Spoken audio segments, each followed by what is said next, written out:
The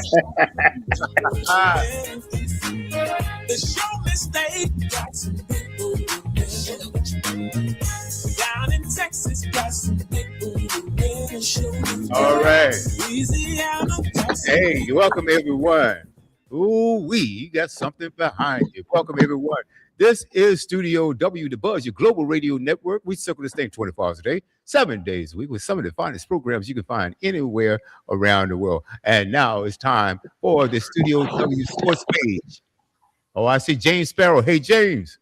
Yes, sir. Yes, sir. How are you? I I'm, see I'm fantastic. Yes, you are, sir. Hey, Mill. Yes, sir. Yes, sir. How y'all doing? And Kevin Harris. Hey, what's going on? Hey, what's going on? Well, you know what's going on. It's the Studio W Sports page. And I'm going to toss this thing over to the host, Mr. Mill Brown, E. Scott, as I call him. Mill. Yes, sir. Yes. Please forgive me. I have a little issues today. I'm not able to be in the studio, but I am here live, well, living large. Let's take charge. Oh my God, we got a lot to get into. First and foremost, thank you guys for spending the afternoon with us. It's going to be a little bit off the rails. We're going to do the NFL picks first, then we're going to get off the rails. We're going to get into a lot of topics. This is going to be what we call this two plays. This is Soapbox Saturday Part 3, ain't it? Yeah, I mean, you might as well say this will be like a weekly series because it's always something that comes up every week. Oh yeah, we will dive into all that. See, this year, this 2026 2UW Sports page, we take it up to a whole nother level. We're gonna get into some real stuff outside of sports also, but we gonna give you the hottest stuff in sports also. Also, I mean, we're not gonna stop with this. We're gonna make some other things happen also. I see we got Mr. Miak himself. Man, it's a pleasure to be in the house again. In the house, brother, in the house. Mr. Miak James Sparrow, and is my guy on there? Who? Hey, ha, ha, woo! Yo, what's happening, y'all? Yeah, I see yes, sir. I see the habit you called last night, man. Good work, man. I was entertained. Yes, sir. Man, yes, sir. How you feeling, my good brother? Man, I'm glad to be out the hospital and continuing pushing forward, getting back to being healthy again. Oh yes, thank God, bro. Thank God that you're still here. What's up, Mr. Sparrow? How you doing? We lost him. He should be back. He's gonna log back in. I think we lost him a little bit. A little internet connection problem. So we'll get to it. But anyway, yeah, Ro, I was telling you earlier, man. Good to see you, man. Was a little concerned, but hey, look here. You can't keep a good man down, can you? Oh no, you can't. And I worked hard to get up out there. I told the rehab facility I give y'all 7 days. That's all they got out of me. 7 days. Wait a minute, hold it. You told the rehab facility, the doctors, that you gave them 7 days. Yeah, that's all. Yeah. I told them when I got there, you only got 7 days with me because I'm gonna be out in 7 days, and I was out in 7 days. Well, I heard that. But listen, by day 3, I had no restrictions on me.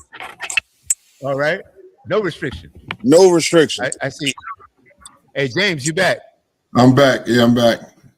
What's up, Mr. Sparrow? Okay. What's going on there, Rody Rowe? Recovering, man. I had a health scare a week ago. Oh man. Yeah, I had a mild stroke. Man, we can't have that. No, we ain't gonna have it no more. No, we can't have that. We ain't gonna have it no more. You ain't gotta worry about that. That joint kind of scared me to straight. Yeah, the show ain't a show without you, bro. I ain't getting on no more if you ain't here. I'm back. Hold it, James. What did you say? You ain't gonna be on if he ain't on? No, James. I'm gonna have to pull. No.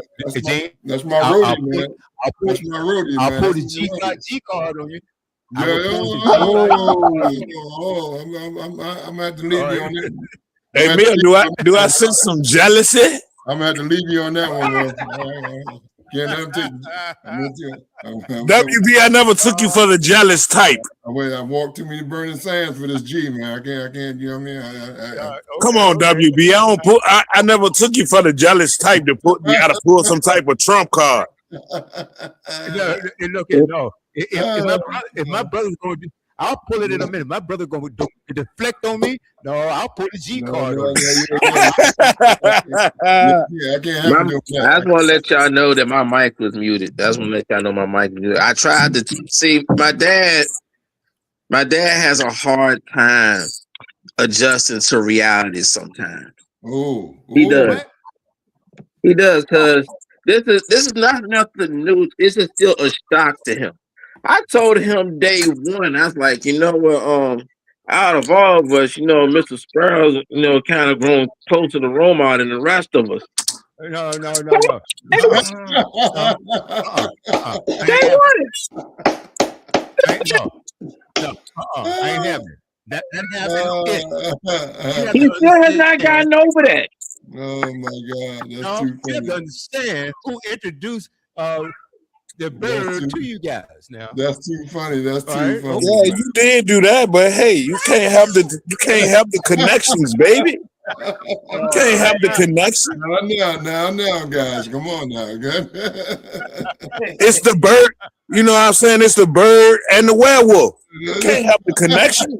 Oh Lord. There we go. Oh my God, that's too no, funny. no, you understand? I'll pull the plug, bro. That is too funny. Oh, no. I don't play. I don't play. That's too funny. Oh man. So, Emil. So, what's all that noise there? What's going on? I'm at my brother's house, but those my cousin, might as well say my cousin kids. I have now see Quan, I got enough respect that I'm on my podcast. Somebody in there gambling. No, you're gonna have to gag those kids, all right? Okay. Oh. Gag them a few hours. Yeah, No, okay. not the children, man. No, you can't. Gag them. WB, the children of the future. No, we can't. Oh. Yeah, We they can't can ask the be children. decent, but they ain't gonna interrupt the show. All right, no, we ain't having it. Well, they were leaving. They were leaving. They were getting in the car. All right. Okay. All right. Anyway, Bill, you said we're gonna get to the picks early. Yeah, we gonna get these NFL picks out of the way. It ain't that many. We gonna get that part. We gonna get that part out the way.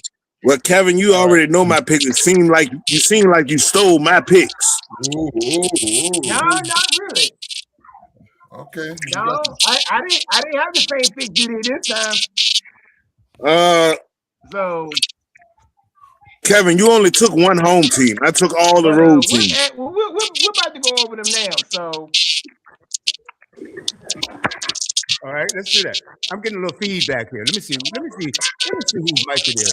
I got a wild guess here. No. That was Ro. That ain't Ro. Oh no, that feedback we were getting. Let me see. All right, okay, let's go. Do you have on more than one mic, Dad? All right, let's see what's happening here.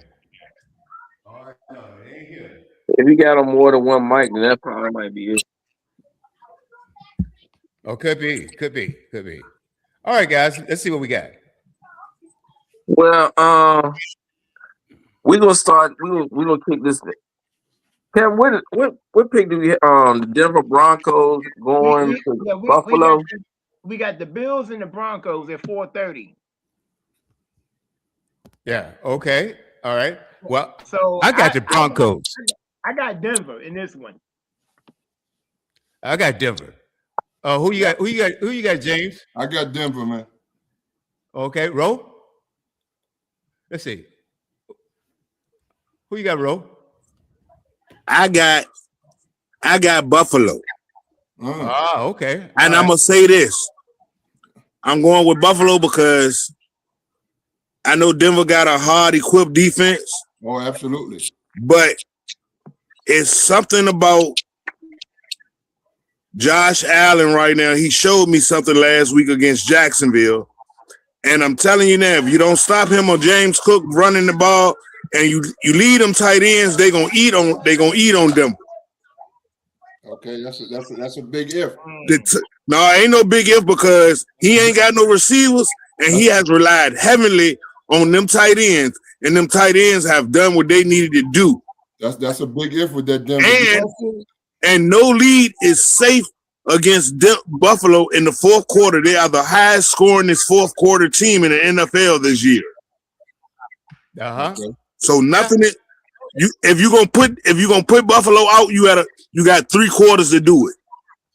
If you don't do it in the first 3 quarters, you might be late. All right. I'm still sticking with Broncos. Well, keep in mind of where they're playing at too, because Hey, look, it's Denver, but you keep in mind that Buffalo is a cold weather team too. Yeah, but the climate. Yeah, but I'm telling you, it's a lot different when you're playing in the mountains, though. Hey, keep in mind though, Josh Allen got more playoff experience than anybody on Denver team that's playing. All right, okay. Well, that's true. Fine. I'm still sticking with Denver. Well, go ahead, stick with them. You go in that high altitude, boy. It's a whole game. And the Bills gonna come out flying in that high altitude. Well, let's find out. Yeah. Okay. All right. Yeah, now, okay. Here's one argument, Romo. I'm surprised you ain't put this one out. And I'm sorry to say, they're going on the road again, so they already road tested. Oh, but hold on. Okay, that might be true, but here's the thing: the Bills have lost a day of travel because they had to travel 2 time zones. That's all right. So you don't think the travel gonna have any effect on them? Hey, look, all that go out the window in the playoffs, bro. You playing for something different once you get into the playoffs. Hey, 5-2. Let me get this. Now, I said all season long, I had Denver going to the Super Bowl, but now I didn't think about this, or I didn't give it this much credence. If anybody can go to Denver and beat the Broncos, it is Buffalo. Denver does not have to win this football game.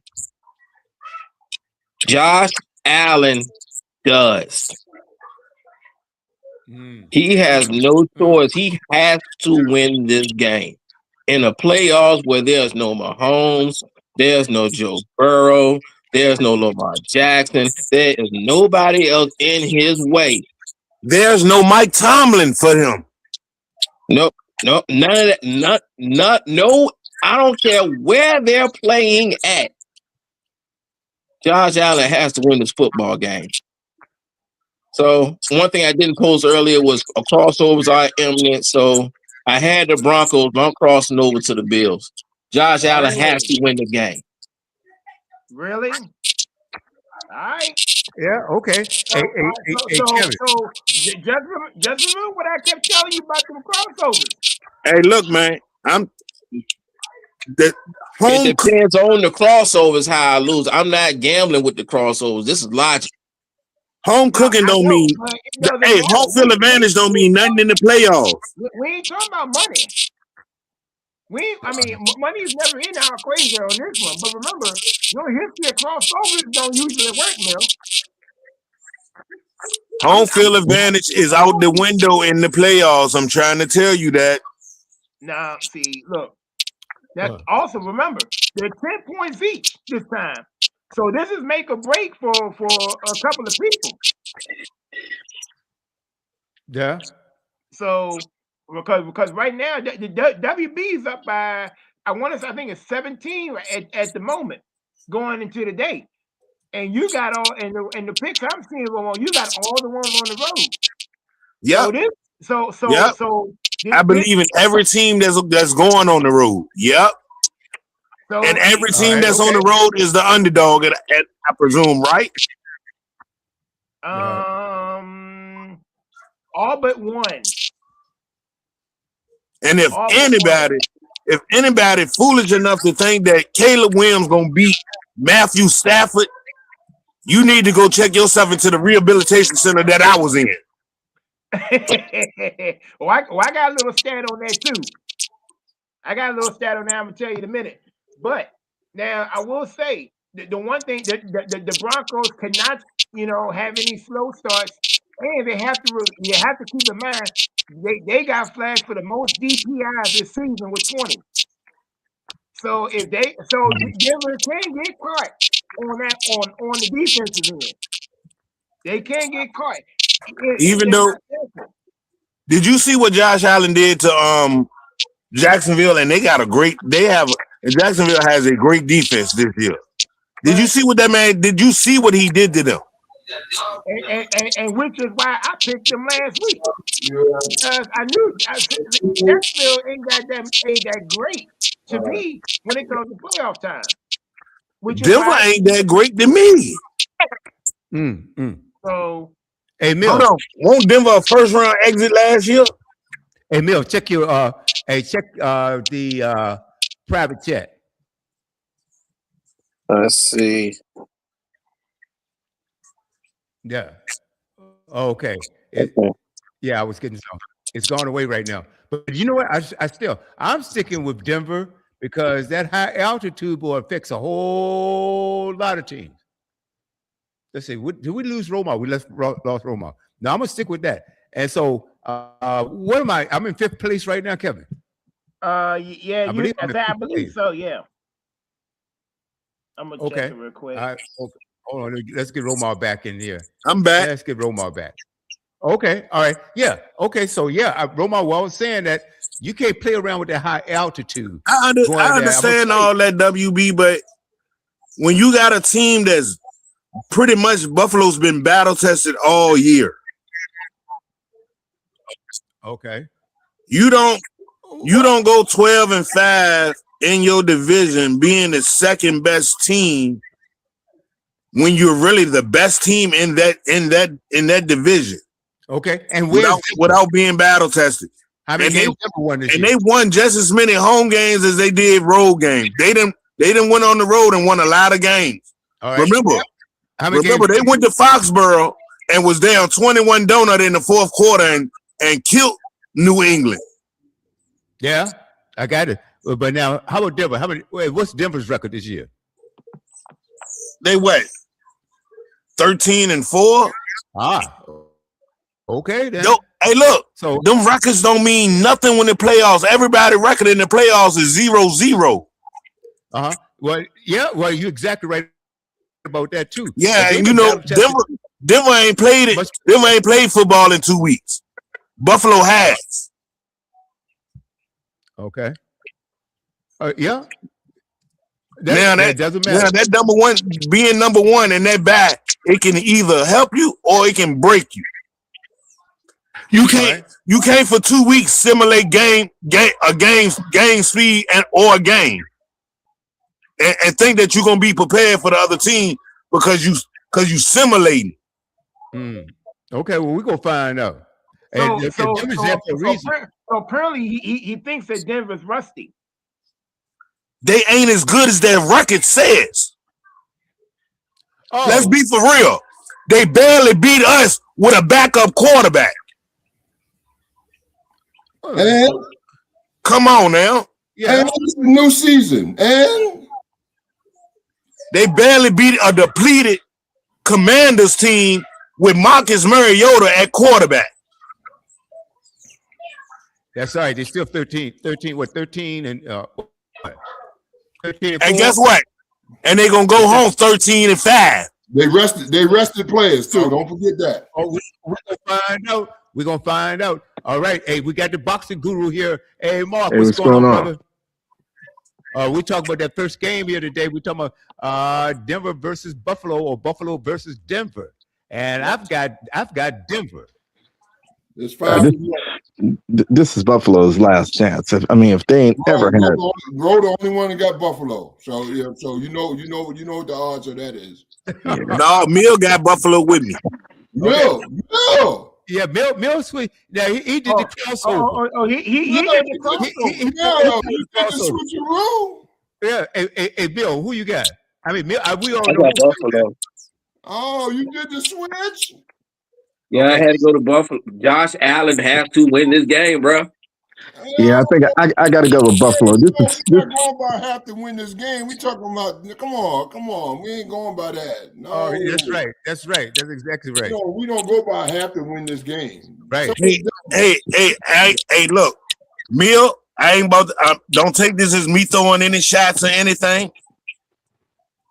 But how many Eagle fans went into that game against San Fran last week thinking that y'all was going to win that game? It was no way that Brock Purdy was supposed to come into the vet, Lincoln Financial, and win that game. And that is absolutely true. Depending on which Eagle fan you talking about. But Bird, that is true too. you ain't got to rub it in, okay? No, I'm not trying to rub it in, but I'm just trying to make a point. Like Mill and Mark say, if anybody career is on the line, it is Josh Allen's talking about career. The outs. We talking about the ins, not the outs. All right, we leaving the outs alone. This is a game that determines his legacy. No. Well, this is the clearest path. This is clearest path to get to the Super Bowl, in my opinion. I mean, he ain't got no Patrick Mahomes to worry about, no Lamar Jackson to worry about, no Joe Burrow to worry about. I mean, if he don't get in on this one, I don't think they'll ever get there. Nope. I tell you what, You'll never get a ring again. They're gonna be just like the other Buffalo that won 4 Super Bowls. They ain't win that one of them. So Josh ain't even make the Super Bowl. Well, yeah, hey, he can't make it to the Super Bowl. Well, that's the thing. I mean, it's amazing to make it to 4 of them like Jim Kelly did, but God, this dude got to at least get there. He can't make it. He can't. Yeah. Exactly. and you know, as a matter of fact, that was the biggest bust back there. We were there. Jim Kelly. They went to 4 years in a row. 4 years in a row, bro. And came home with a donut. Yeah. And then also don't discount that Denver's defense. I think James said that earlier today. Yeah. Hold on. Like, can you really say, like, even I understand they went to 4, they lost, but can you, I mean, let's not forget Houston was up on Buffalo 35-3 with a backup named Frank Wright that put up 38 unanswered points on the Houston Oilers team, quarterback by Warren Moon and coached by Buddy Ryan. Yeah, well, that pretty much destroyed Warren Moon's legacy there. I mean, Hall of Fame, great player, but you don't lose that type of game. I mean, that was just. I mean, to get there though, you know, you got to see some of the losses they had. I mean, the dude missed a field goal, went to the right or whatever it was. I mean, the Dallas ones, those were convincing losses, but to be able to get there 4 times. I mean, you got to have something. And if this dude can, I mean, he got to at least get there. That's all I'm saying. I mean, at least get to the Super Bowl. I mean, this is his clearest path to get there. At least this is his clearest path. I agree with you. He ain't got no excuses now. Well, I'll tell you what, he playing up Mile High. That could be an excuse because it can be a little rough. But I still go with Buffalo. They got to win this game, man. I'm telling you, if they don't win this game, you got to start looking at the coach. You got to start doing something because they can't get they really cannot lose this. Yeah, like a lot of other teams, they had to look within inside themselves and know that it's time to move on and make some changes. All right. Now I know y'all all riding high on Denver. But let's be clear. Sean Payton ain't as good as a coach as he is, as everybody think he is. He only won 1 Super Bowl. He ain't done nothing since that 1 Super Bowl. He's a beast. He's a beast. What? I tell you what, now, Romo, I agree with you on almost everything, but that one, the dude is a hell of a coach. I mean, you said one thing. He only got 1 Super Bowl, but he got that one. He's a beast. And hold on. And that one, are we really sure that won't because of because of what happened with Hurricane Katrina? No. Well, that was a couple years later. But I mean, as far as them winning it, but the thing is, for where Denver was before he got there and what they're doing now, and the way he takes a quarterback like Bo Nix and basically turns this dude into Great point. a Great point. normal quarterback. I mean, that takes some serious coaching. I hate to say this, but Great there was a brother there in this place before then, and he didn't get close. Great point. So for what this dude is doing, that the dude can coach. Great Hold point. on. Great And point. if you speaking about Russell Wilson, he did not want Russell Wilson to be his quarterback. I Period. understand that. So for real, he did what he did to Russell is what we seen the Cleveland coach do to Shador. No. But here's a big difference. Don't even compare. There's a big difference, Romar, and the big difference is this: he may not have won it. He may not have won it, Russ. But on the back end of it, Russ already had a resume coming in where he was, regardless if the coach wanted him or not, that dude was supposed to produce, and he didn't. I mean, there ain't no way around it. Then he brings in a rookie quarterback. No comparison. Takes this dude a year, to get him together. Now this dude is on the brink of getting them to a Super Bowl. So, I mean, you can't really compare the two. No comparison. Buffalo gonna be riding mile high stags when this game is over. I hope you're right, because I hope you're right, because hey, this is Josh Allen's No, best matter of snap. fact, they're gonna be riding out of Denver on them Anheuser Busch horses. Well, I tell you what, Buffalo needs this, because I know a lot of people don't tend to forget Buffalo going into a new stadium next year. They gotta have something. They gotta have something to ride in on. And I'm gonna still say this: the best team in the AFC West is still Patrick Mahomes and the Kansas City Chiefs, even though they had a down year. Well, I tell you, Oh I don't know about that, man. boy. Moving right along. Yeah, no. I'm telling Moving right you. along. no, I tell you, the best team in the AFC, if you want to be honest. I said in the AFC West, they Oh, okay. I was going to say the best team in the AFC is at home too, and that's Cincinnati. If they ever can get it to click right, can't nobody beat them. They got the best quarterback in football, in my opinion. Yeah. Well, yeah, but I tell you what, you can't, Romar, you can't say that Kansas City is the best one in the West, the AFC West. why I can't? William, I'm gonna be honest with you. That AFC West stinks. I mean, you look at what Justin Herbert then collapsed. You look at some of the other stuff that's going on. If Kansas City's clicking, don't nobody beat them. Not in the West, they don't. If Mahomes don't get hurt, How many games did they win? I don't think 6 games this year. yeah, but here's the problem. They relied on the same old thing one too many times. I mean, they didn't upgrade the receiving game, didn't upgrade the running game. The defense wasn't what they thought. Travis Kelce got old. I mean, Mahomes was still producing. It was everybody else around him that wasn't. Yeah. Well, everybody else figured out what they were doing. They Exactly. figured out boy, and they exploited it. Yeah, Hey, Bill, But it's kind of crazy. It take everybody to figure it out after they done won 3 Super Bowls and 7 or 8 straight NFC West division titles. Oh, you mean Uh-huh. you talking about 9 When- straight AFC West titles? Yeah, okay. and at least Well, I mean, 3 out of the last 5 Super Bowls. Well, that's a long It time. take That's you a long that time. long? It's a long time. That's a long time to be trying to figure something out. I just think- Exactly. I just think what happened is everything got old around him. Yeah. That's all it was. The Chiefs got so comfortable they didn't make any adjustments. They just kept riding that same horse, and that horse collapsed. They ain't put no new blood in there. No, they kept riding the same horse. They rolled the old blood. Yeah. Hey, Mill, turn your mic on. Yes, sir. Yeah. Okay, there we are. There you are. So, what do you got to say about this? You think Kansas City is still the best in the AFC West?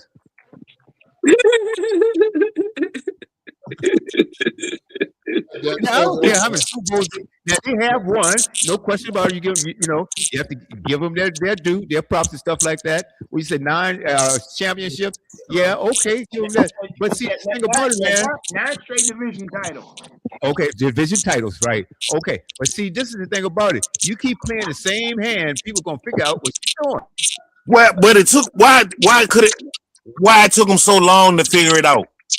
I don't care why it took them. It took them almost a decade to figure it out. Ain't no decade. They won 3 Super Bowl. A decade is 10. Hey, well, see, like William, I don't think they got figured out. I just think they got old around I mean, they just got old. I mean, you got stuff started happening. The running backs weren't the same like Pacheco. You got guys suspended at the beginning of the season. I agree. When injuries start piling up, it's gonna catch up to anybody. I agree. I mean, they get. It's gonna take a couple of years for the rest of the three other teams to get the stench off. I mean, Kansas City has dominated that division for so long, and the rest of the other 3 teams, the Chargers, the Broncos are just starting to do something, and Raiders. I mean, the Chargers and the Raiders, they ain't done nothing. They spinning their wheels. The other 3 teams are just spinning their wheels. Man, until they get some more division titles, get some more division championships, then yeah, Kansas City is still the best team in the West, AFC West.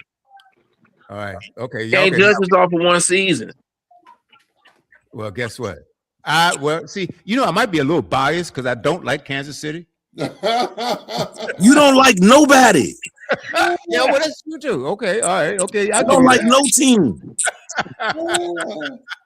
Oh boy! Don't try to single out Kansas City. Single out the whole NFL that you don't like. Oh my god! Oh my god! Well, William, here that is kind of true. You don't like too many. No, not at all. Okay, all right. Y'all peep my call. Oh my god! Okay, I got found out. All right. Okay, all right. Okay, I'll take that. Okay, man. Shucks. I'm back. Let's see. Okay. I got you. I got you, Mule. All right. Now, let's see. What's next? 49 of the Seahawks. I got the Seahawks.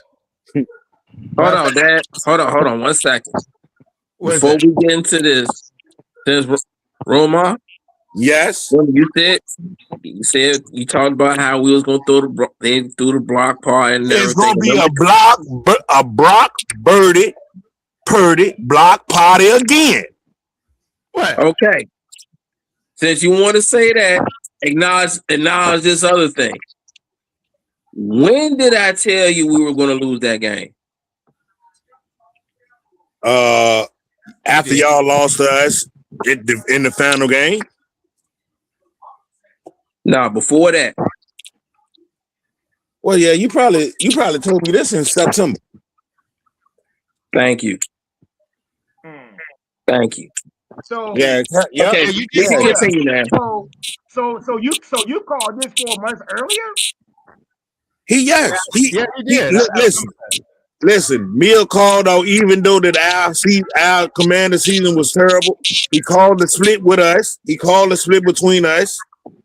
He said that they were no better than a first round playoffs, and he already said it. He said in September, if we win the division and get to the playoffs, we done in the first round. We done in our first playoff game. It didn't matter what round it was gonna be in. Yeah, he did call that. I remember that. Yeah. But anyway, anybody? Okay, are we still? Hey, Mill, you finished? Yeah, continue. Okay. It's going to be another goal rush without Sam Donald. Sam Donald's not playing today. This next one, right? Who said that? Yeah, I'm hearing these questions. They said it was questionable. He's a game day. Well, guess what?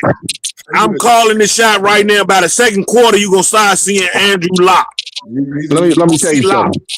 Let me tell you something. If this dude got any kind of, if he wants to cement anything for himself with all the bad luck he done had, He better play this game here.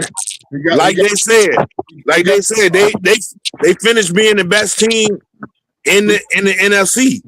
But over the last 8 games, he only threw 8 touchdowns and 8 interceptions. Hey, he better pull a Willis Reed because that dude got to play.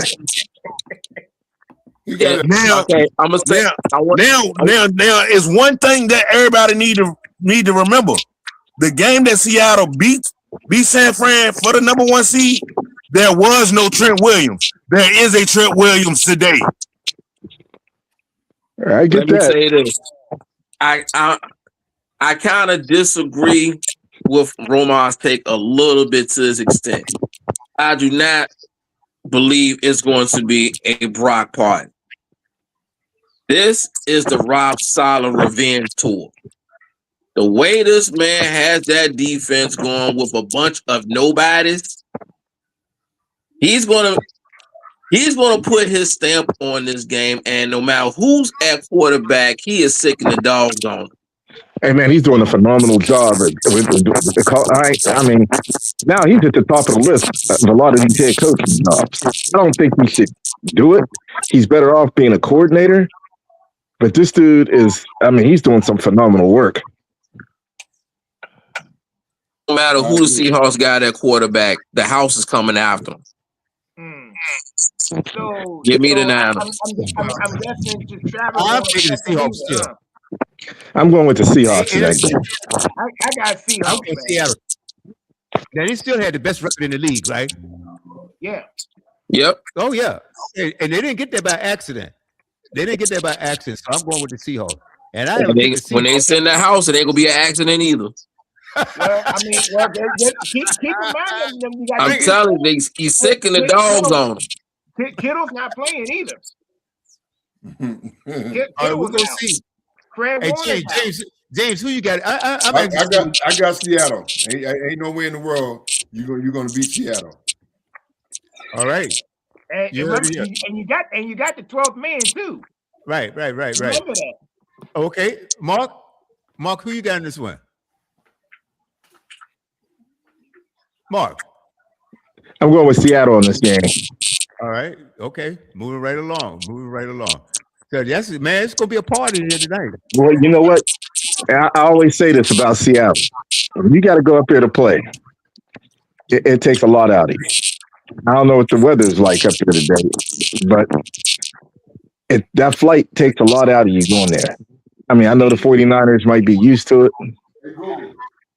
but I will say this. I will say this much. If the 49ers win this game, saying it now, they're going to be the team that represents the NFC. Wow. It's going to be a sunny day in Seattle today and 51 degrees. 51. Well, then, you know what? Hey, Milk, I'm changing my pick. I'm going San Francisco.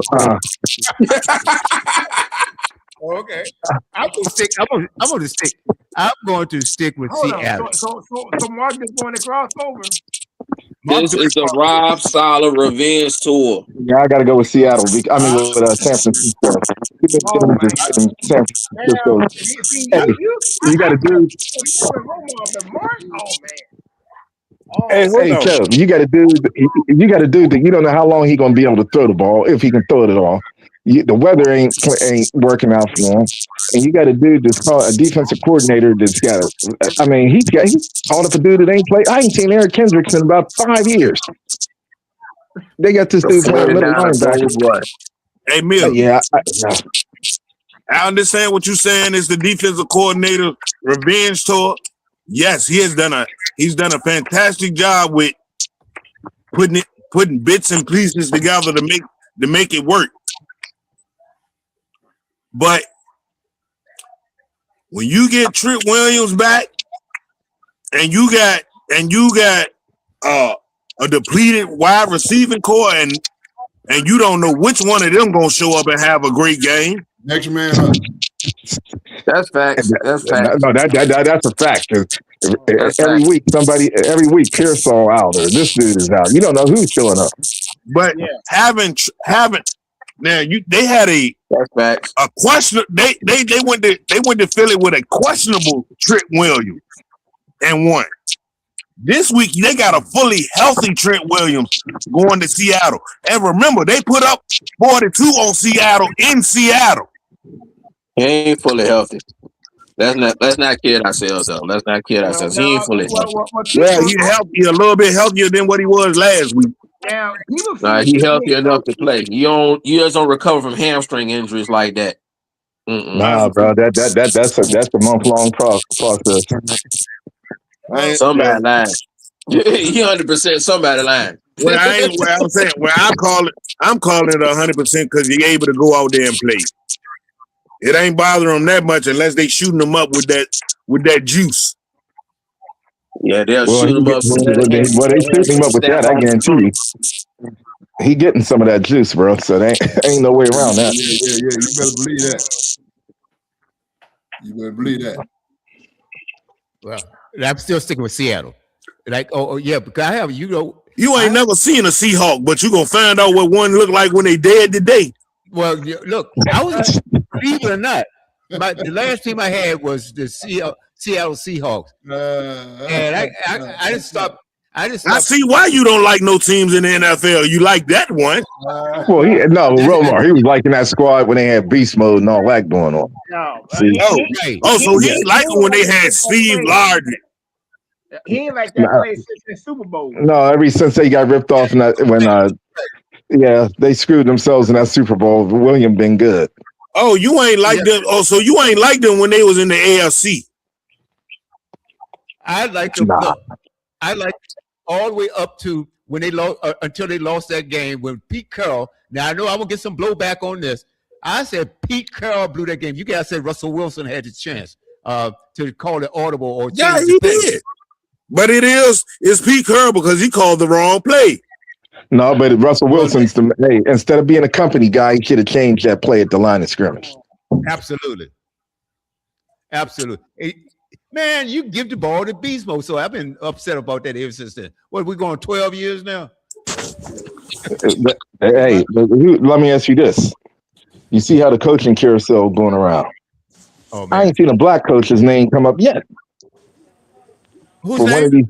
I ain't heard a black coach. I ain't heard one black coach's name. Well, if you do hear him, it's all it's tied to the defensive coordinator position.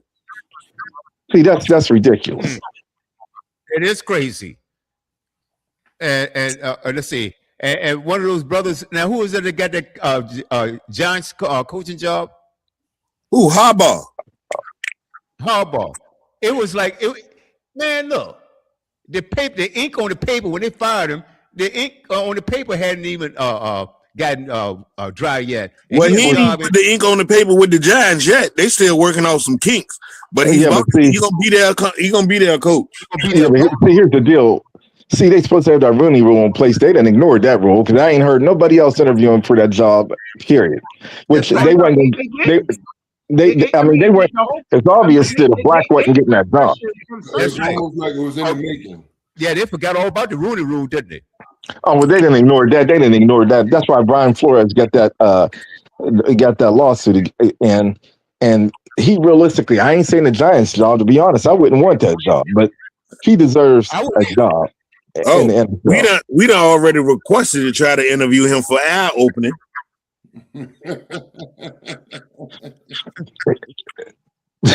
and what happened? I mean, ain't nothing happened yet. We still don't have a defensive coordinator. Yeah, but why the Commanders they didn't fire their head coach? Nope. Is anybody surprised that Tomlin hadn't gotten a call yet?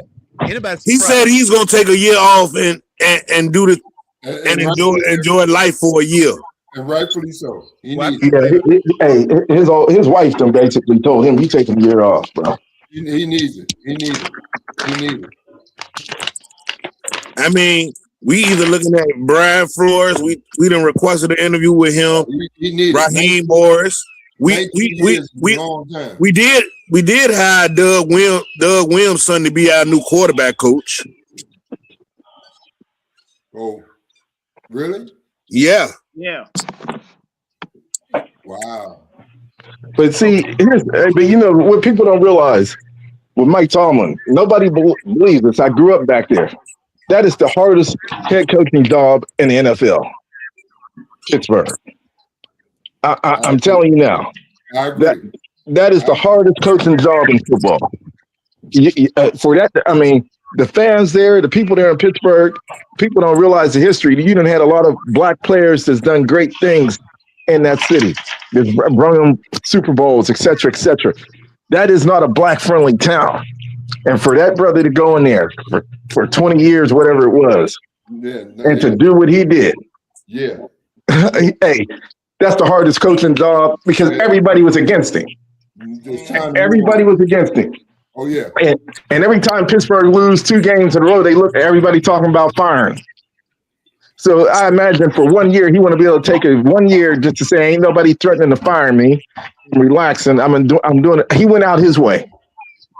Hey, Mark, do you think they fired him, but gave him, but didn't want it to be public, so they gave this gracefully easy way. They just said that he's stepping down, like he gracefully bowed out. No, I think what it was is I'm being honest. I think he went in and said, "Look, I'm if done. y'all ain't willing to spend no money to bring me a quarterback here, if y'all ain't willing to put me in some type of position to win, because Pittsburgh don't like to pay anybody. I mean, they don't.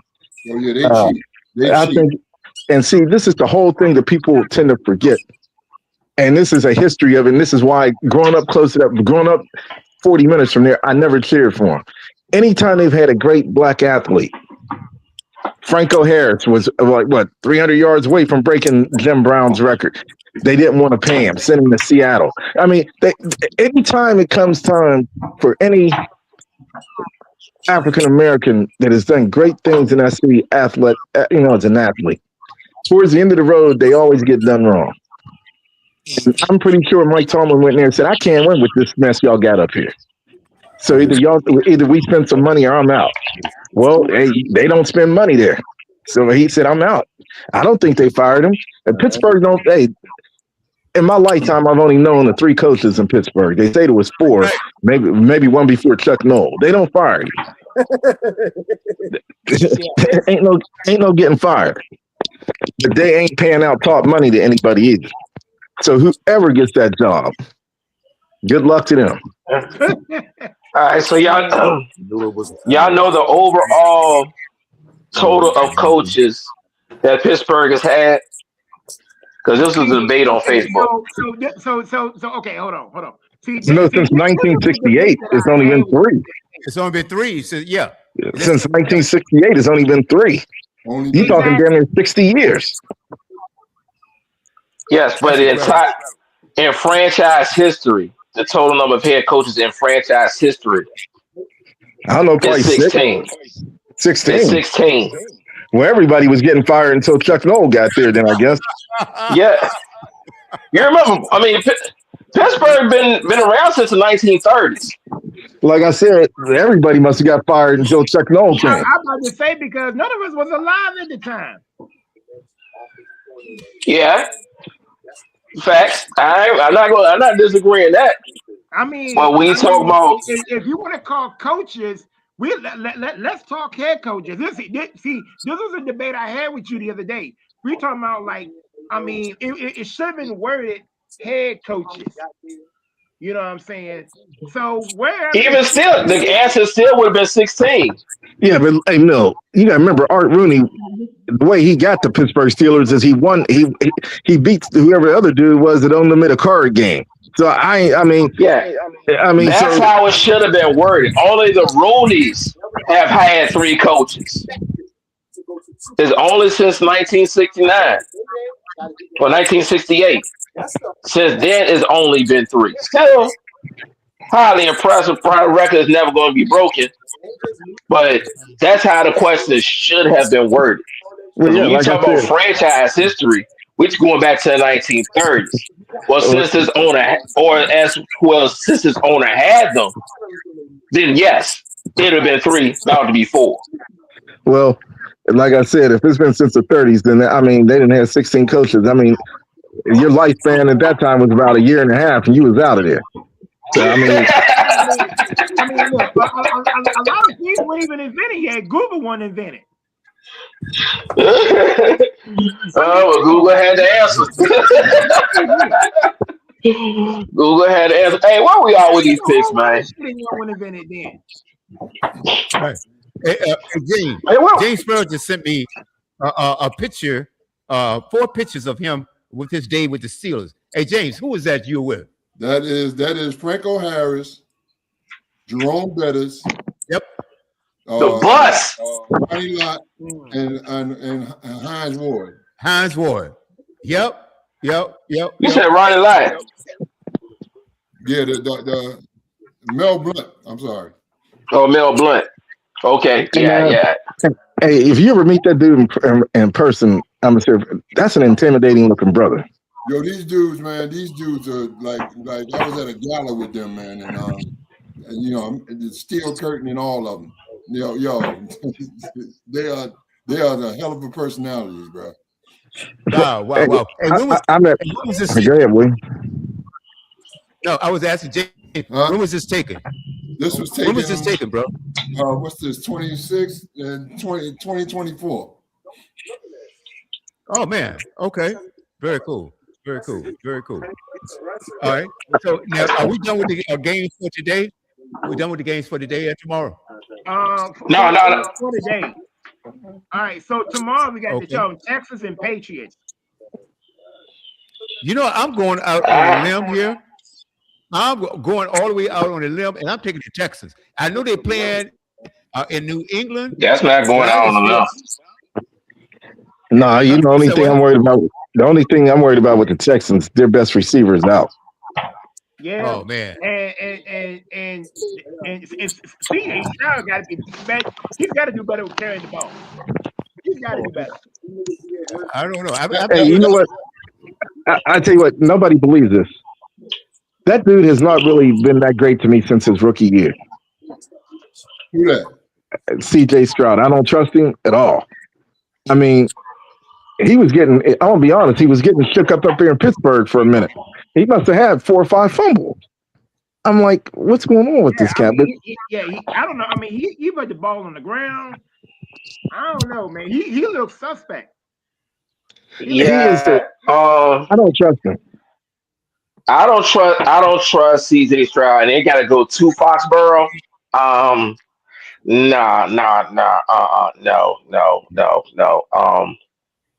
I don't trust that element. And Drake May, and I actually think Drake May has had a better season than CJ Stroud, and they had him in MVP conversation. So something tells me this element of Drake May versus Josh Allen is not done this season. I'm going with the Patriots. Yeah, I got to go with the Patriots in that game. Plus, again, like I said, CJ Stroud I don't trust. I mean, but on the back end of it, Houston probably got the best defense in football. Yeah, They do. If that defense can keep them damn low scoring game, Houston got a chance of winning that game. But I agree with Mr. Sparrow. If it's any way low scoring, if that game is low, if that game is low scoring, look for an upset. If this game is cold. No, but their offense ain't right. Their offense ain't ready though. They got a great D, but the offense ain't there. They're guaranteed. They put 30 up on Pittsburgh, but Pittsburgh defense ain't worth nothing. This might be a motivational game for the offense. If the defense can hold them down, hold New England down, which is going to be good. But we all know Houston offense not like that though.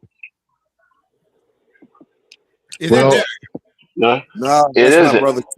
That's why I say the defense. If the defense can keep the game low, they have a chance of winning. If not, it's lights out.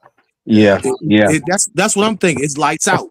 I'm sticking with Jim. I'm sticking with Houston.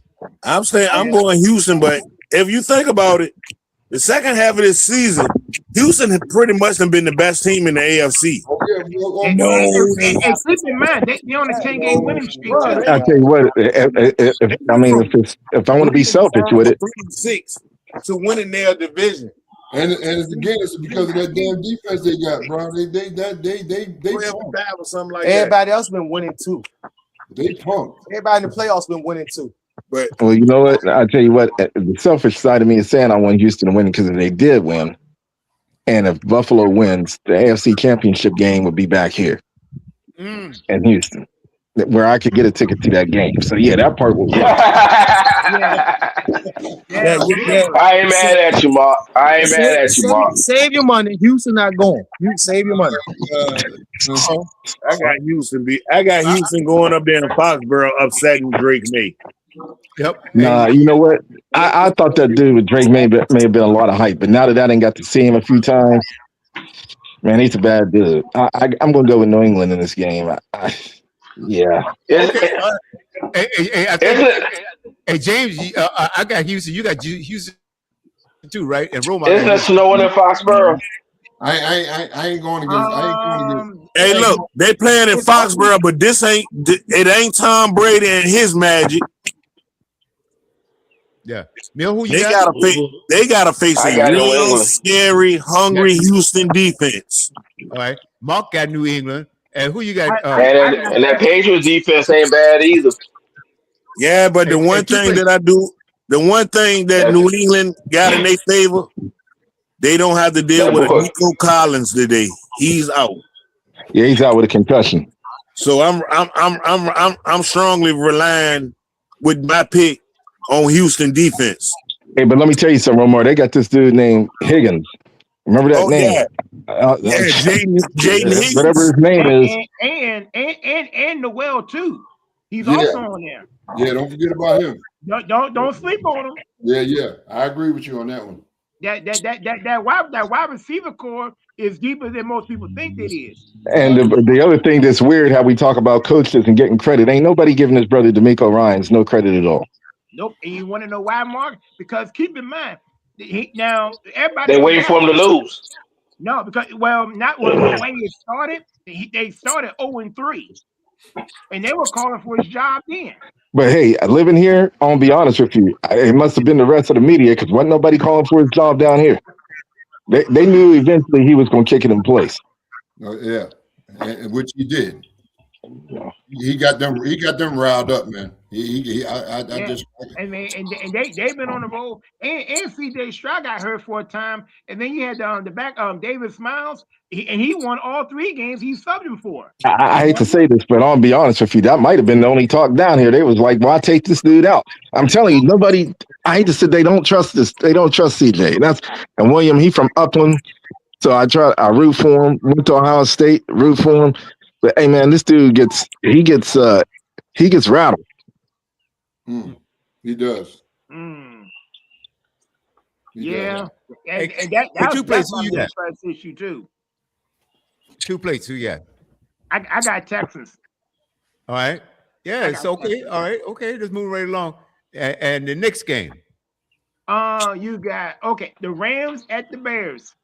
Oh boy. The temperature's gonna be in the single digits in this game. I'm gonna tell you now, if the weather is bad, Kev, if the weather is bad, I'm saying it now. I'm going with Chicago. Yep. Yeah. And if Chicago wins this game, it's gonna be bad. If Chicago wins this game, yeah, it's almost a guarantee. You can almost guarantee if they win this game here, they play at home next week again. You can almost guarantee they win it. Oh man. I'm taking Chicago. I'm taking Chicago. Okay. In Chicago tomorrow, snow showers in the 20s. All right. Hey, you know what? People tend to not to do when it comes to this. I was a critic of him last year. And man, this dude, Caleb Williams, is bad, man. I mean, he's a bad boy. Yeah. I mean, Caleb Williams is not going to be a factor in this game. He's coming to No, Caleb Williams is. I never disagree with you, Mill. 20 degrees and snow tomorrow in Chicago. Mill, I never disagree with you.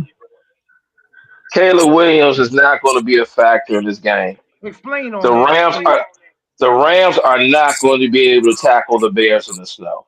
Yeah. Oh no. And I saw a clip yesterday. I believe it was on ESPN, and they were talking about Caleb Williams, man. Some of the remarkable throws that boy is able to do, right? He was able to make. And so, but no, I picked the Bears a long time ago. I'm going with the Bears. You know something else people don't realize. You know what? You got Matthew Stafford playing out. I see he'll probably go off after I say this, but you got him playing out there in 20-degree weather with a bad back. You got Puka, who, in my opinion, a great receiver, but you ain't done nothing but played in warm weather your whole career. Now you coming to the freezing cold. Give me the Rams. He doesn't do too well in cold weather. They're not going to be able to tackle Cal Mononga in the snow. They're just not. Also, that's all they get. And they got a tight end that's been playing off the chain. Speaking of bad, yes, they do. Matthew Stafford is 1-8 in playoff games under 40 degrees. 1-8. Let that sink in. Yeah, he doesn't do too well in cold weather. No, I'm telling you, if Chicago wins this game, they're going. That's going to be the team that goes to the Super Bowl out of the NFC. Because they are going to run the football. They get to play at home again the next week. Yeah, they do. Yeah, that's all they got to do is run the football. I don't care who's taking the snaps, as long as they are running the football, they good. But let me ask you the lone wolf in this situation. Then yeah. But let me ask you a question. Wolf in this situation, huh? Well, NFC Championship game, San Francisco, LA Rams. No, you know what? I tell you what, Chicago wins this game tomorrow. It'll be Chicago against San Francisco in that cold, and I think San Francisco they ain't gonna be ready for that. Bro, Gong showed you got Gong on that one. But you would know something else, bro. Mill, you notice how the difference a coach can make in a team. Because last year we thought Caleb Williams was going to be out the league. Kevin, come Monday morning, I just need you to say, well, Roma was right. If this was a Gong show, this was the Gong show. That's all I need to see Monday morning. All they got. Well, all Ben Johnson got to do. Well, hey, look. Ben Johnson got one job: run the football. He had one job to do as the offensive coordinator last year, and he couldn't get that right when he played against Washington. Well, hey, you know what? It's a difference in what it makes a difference in what a coach can do to a young quarterback. Because last year we looked at Caleb Williams and we didn't think that dude was ready. Okay. You bring in the right coach. And you about, man, he's overrated. He never won a game that counts. Well, he still ain't won. He still ain't really won a game that mattered yet. So he's not going to win this one, but they're still going to win. So if that because they're going to rely on the running game. Chicago's going to win, and they're going to give the credit to the running game. I promise you. They still going to say it's because of him. And they're going to still keep that same storyline leading on the next week. Well, can he do it? How I know? That's the same storyline they do to all black quarterbacks. Well, the one thing they cannot. The same crap, different toilet. The same crap, different toilet. Let me ask you this. All the way to the. Let me ask you this. He's gonna make it all the way to. Go ahead. If somehow Chicago don't win, this would be the first year in how many years that a black quarterback ain't been in the Super Bowl? Fast. I think you might want to go back a few more years. Last time that happened was when the Rams played Cincinnati. That was 5 years ago. 5 years, you're right, Romar. 5 years. Yeah, it's either Pat Mahomes or Jalen Hurts, huh?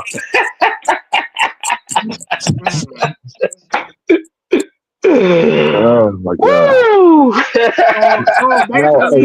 Now get back to that. Let me ask you a question, Mill. I mean, I know it's a sensitive question, so I'm it ain't sensitive. I'm good. No, I mean, because it's serious when I say this. What adjustments do you think the Eagles need to make? Do you think Jalen Hurts is realistically the quarterback for that team? You got rid of the OC. We already did it again. But do you Birdman just said it. well, do you get rid of? But do you get rid of the? Do they do something when it comes to AJ Brown? We don't bother nothing else. Leave it alone. We added a few more pieces and we got rid of the right man. We got rid of the right man. That's it. That's it. All right. Now let me. Oh, ask let you me that. say this. Let me say this. No, hold on. Let me say this. Let me say this. Let me say this.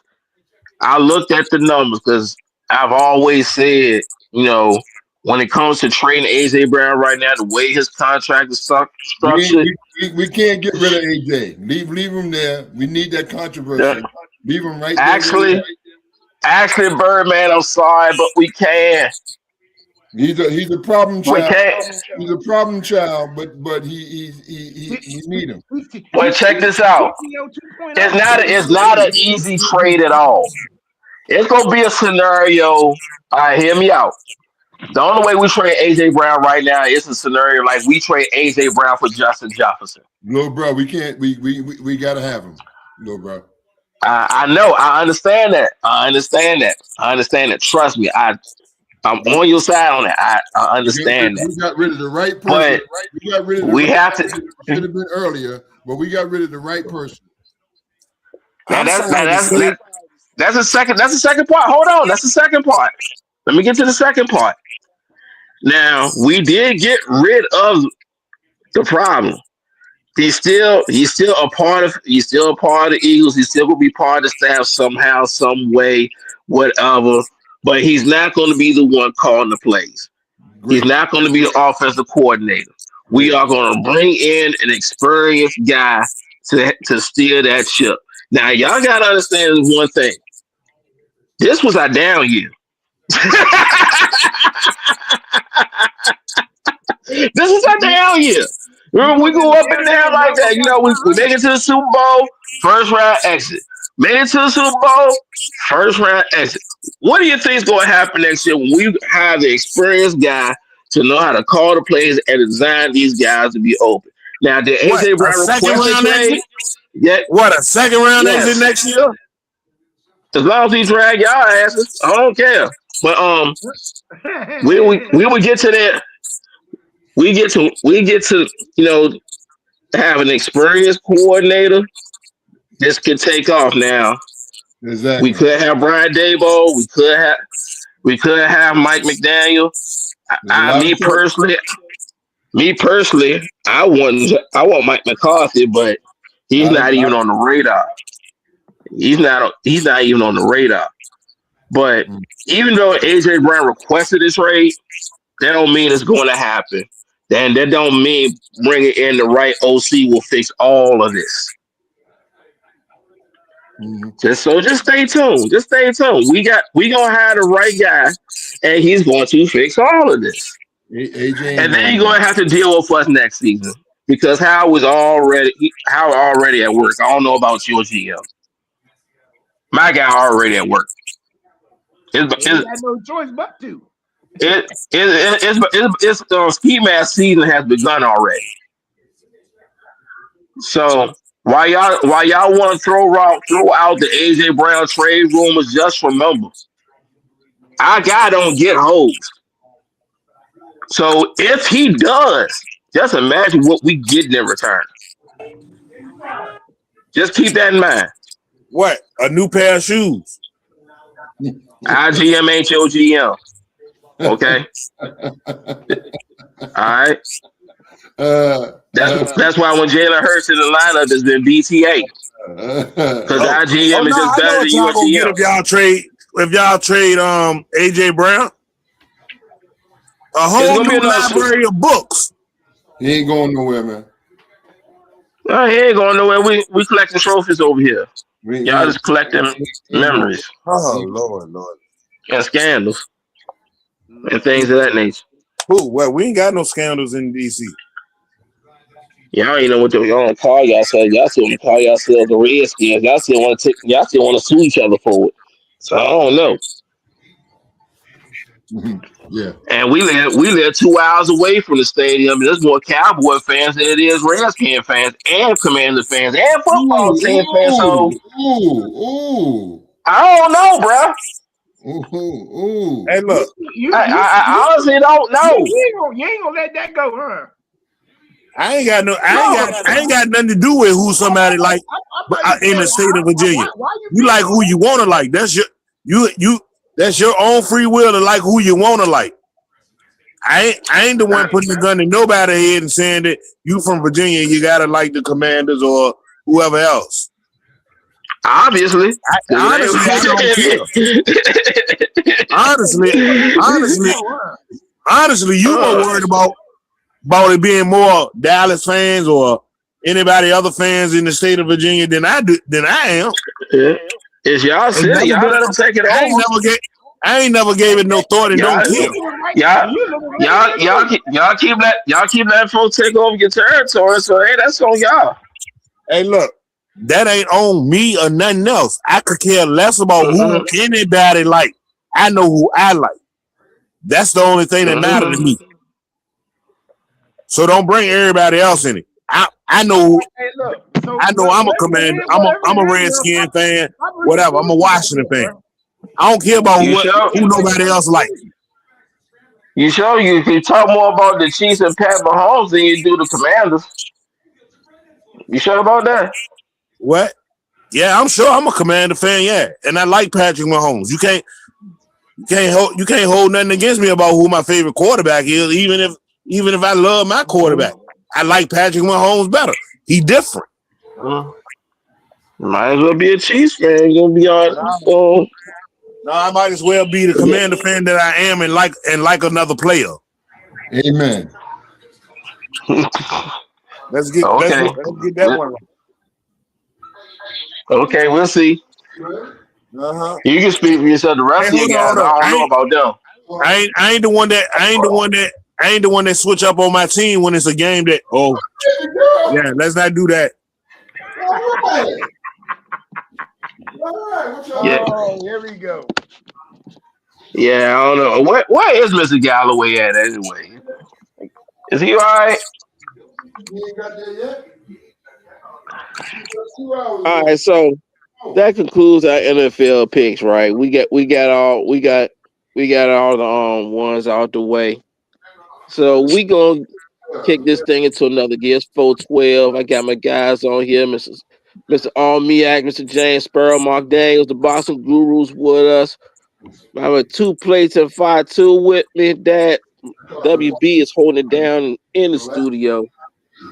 Oh, it's about to get off the rails. Well, I guess we like to call Soapbox Saturday Part 3. Ain't that right? 2 plates. Yep. Our new weekly series. Oh yeah. So let me ask you a question, Kevin, because I heard you laughing back there. Let me ask you a question. What's up? With this coaching carousel going on right now, Mill, you talking about offense coordinator. Didn't the coach that went to the Cardinals, didn't he come from Philly? Yeah, he did. Gannon, right? I think it's Gannon. Well, Arizona fired him. Y'all can't get him back?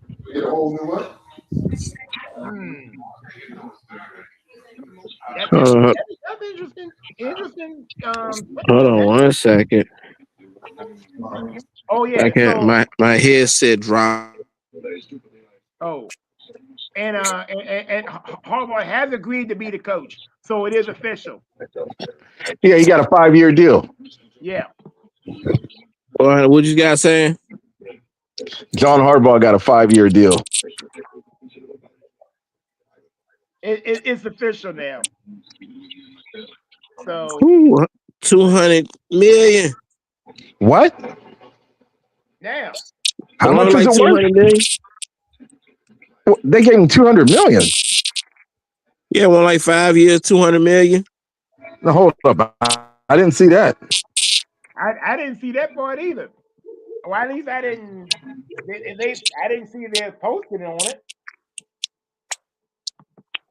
Now, having said that, do you think Harbaugh is going to take the Giants to the promised land eventually? Nope.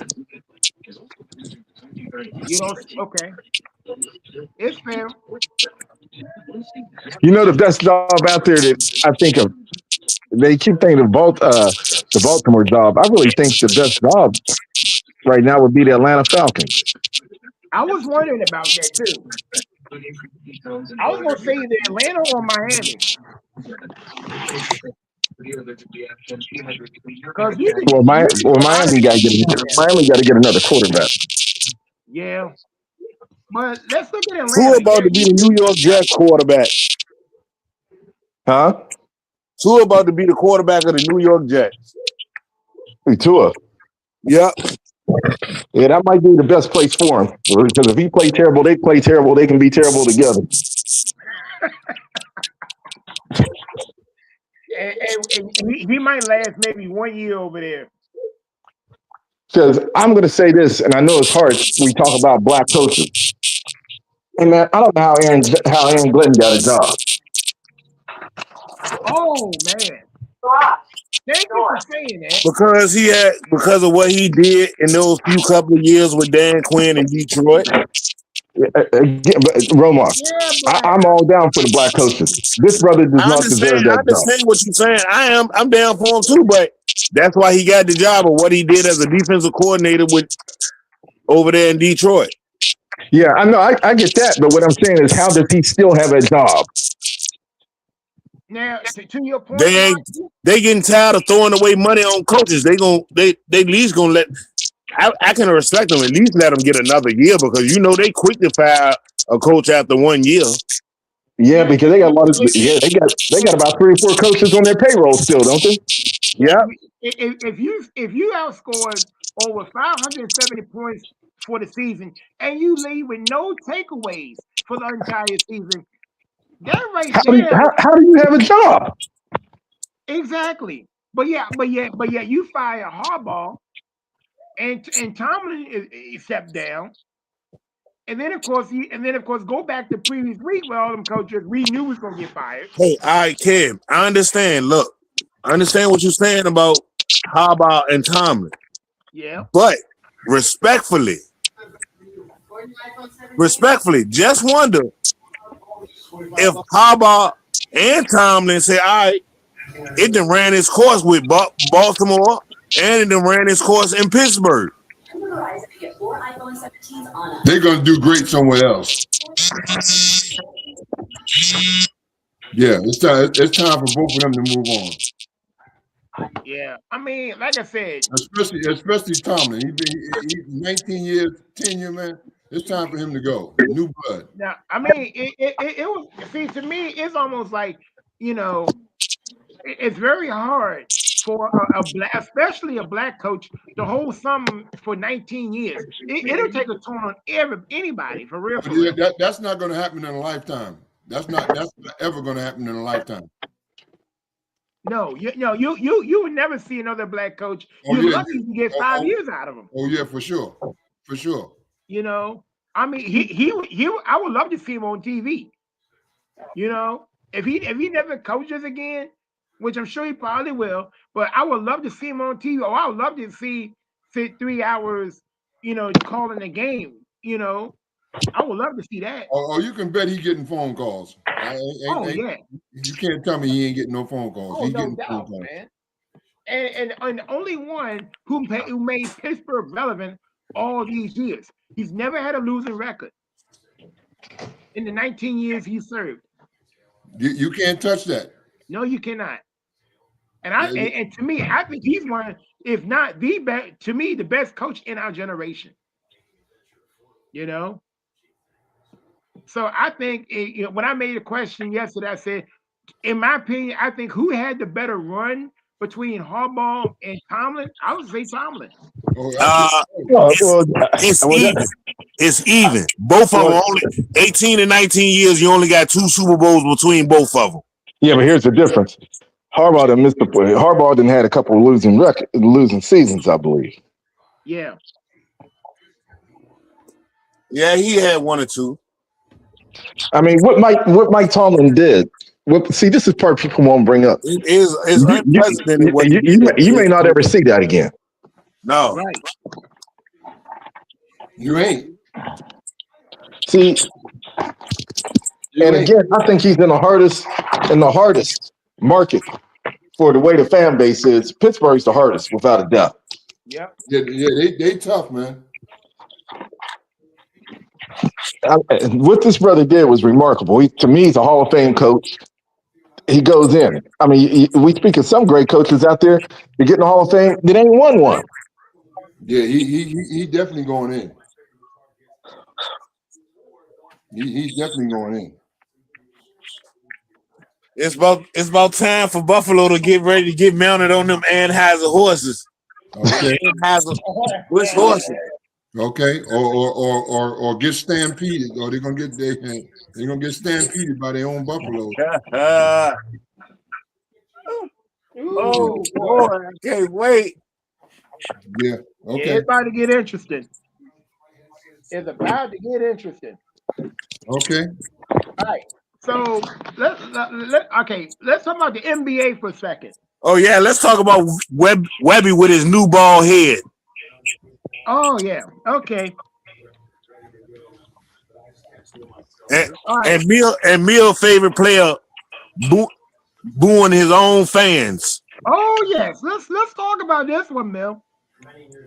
His one of his well, maybe I say favorite, but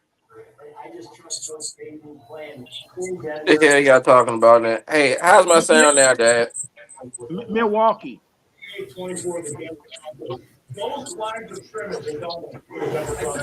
What?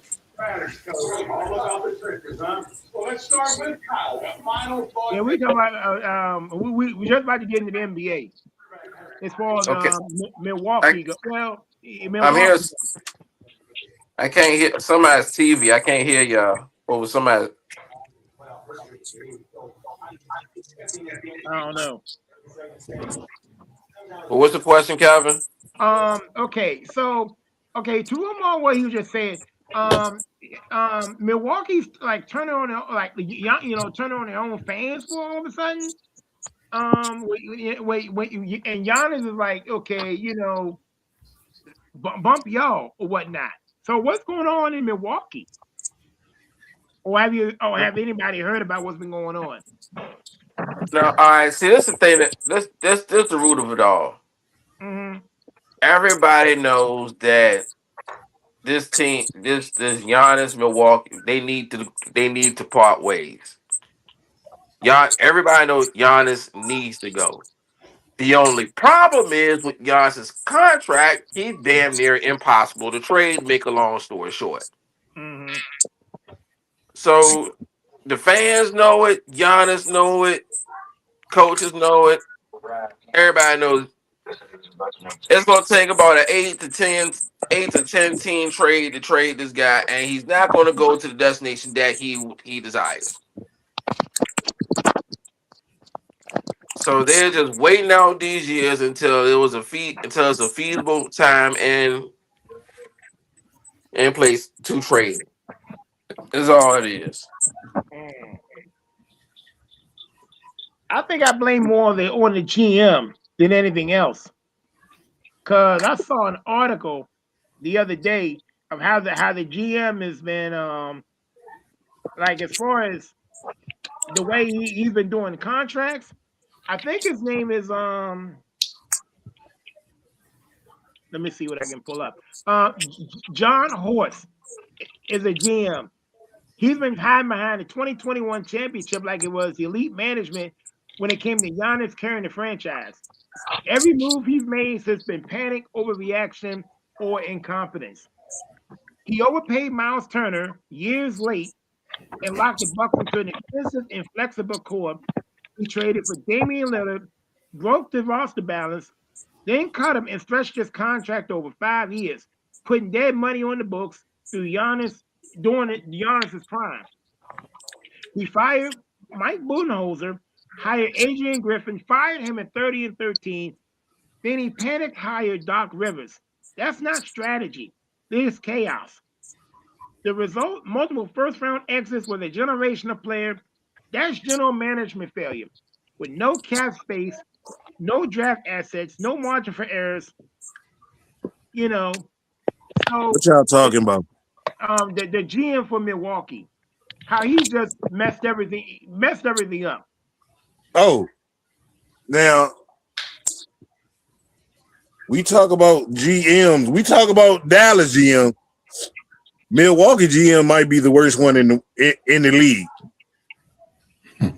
Ain't been that way for a while. That's why I jumped off the bandwagon. Well, and Hey. you know, and what's crazy is Milk called that months ago too. Hey, but you know what was so funny this week? What's that? WB boy got invited back to the locker room and was scared to go back there. Who died? No, Ja Morant. He wanted to talk. He was talking trash to one of his teammates. Old boy said, "Come on, let's go back to the locker room." Woo. Ja was scared to go to the locker room with him. Soft as hell. Yeah, he can't keep writing checks that is can't cash. That's right. So from South Carolina, he's not about that life, huh? Nah, he ain't geeky with it. No, he claimed to be a gangster. Yeah, when he with his boys though. He See, claimed to be a damn gangster. But when it's all fun. See, it's different when you by yourself versus when you around your boys. Yep. You know, they all act tough, whatever. Oh, when you by yourself somewhere, everything just hits a little different. And let's see. As far as let's go with this thing. And the Clippers are on the way to coming back though. All of a sudden. So yeah, they won 11 out of 13 lately. I tell you what, They'll fall back off. I'll say this real quick. Yeah. I ain't ever been so disappointed in a player with promise the way I am with John Morant. This dude was destined to be the face of the league. And now he's at a point when it comes to the trade deadline, don't nobody want him. They don't. He's a problem child. He gonna be out the league. He gonna be out the league, and he ain't gonna have to. First of all, and I've been saying, the first person he need to think once he out the league, and he over there in China playing, he better go sit down and look his dad straight in the eyes and say, "Thank you, Dad, for messing my career up." His pops. Thank you, Dad. Thank you, But Dad. you know that ain't gonna happen. But you know what he should do? He should look at his dad in the face like on the movie Antoine Fisher when that man knocked on that door and that lady said, "Yeah," because that's what his daddy did to him. His daddy going to China with him. Yeah, and his daddy gonna get locked up soon as he get over there. Show on the road, baby. This ain't gonna be it. This ain't it. Oh man, this show going worldwide. You can make the gunpoint justice out in Thailand, I think. Oh, so what do y'all think about that guy who dunked on 4 Grizzlies the other night? Nasty work. Oh man. And you probably never hear from him ever again. Ain't that something? I said, no wonder Ja want to get traded.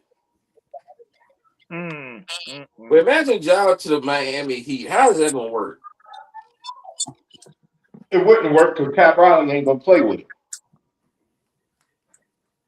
See, Pat Riley ain't gonna play that game with him. See, he wouldn't be able to handle it. Yeah, I agree. Yeah. I think I forgot what the other team that was interested. I know the Heat was involved. Was it the Kings? I haven't heard any other spots. It might have been the Kings. It was the West Coast team. I think the Kings were interested in him. Oh God. Hey, that'll be an entertaining line of him and Russell Westbrook. Yeah. Dad's favorite player, Roman's favorite player. Oh boy. That'd be real interesting. Oh yeah, and OKC is still holding it down. They finally beat San Antonio earlier this week. And Wemby's got a new haircut with his shaved head. Is that the reason why they lost? I don't know. I think that happened after that game, but yeah, OKC still got the top spot. Not much is really going on in the standings per se. Oh, so okay. Now we're I going still to gotta find a team to root for. well, I don't know, man. I don't know. Well, you still got Detroit and OKC still available. If you want to jump on, I kind of like what Detroit got going on. I really do, but it's just nothing.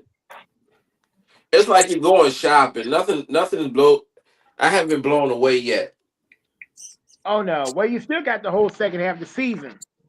Yes, it might take me the entire season. I don't know, but I can't decide on an NBA team this year. Cause like for real, I was gonna hop on the Pacers bandwagon until the Tyrese Halliburton injury. I Oh gotta see how man, you come back from that. and here's the sad part: the Pacers are in last place in the conference.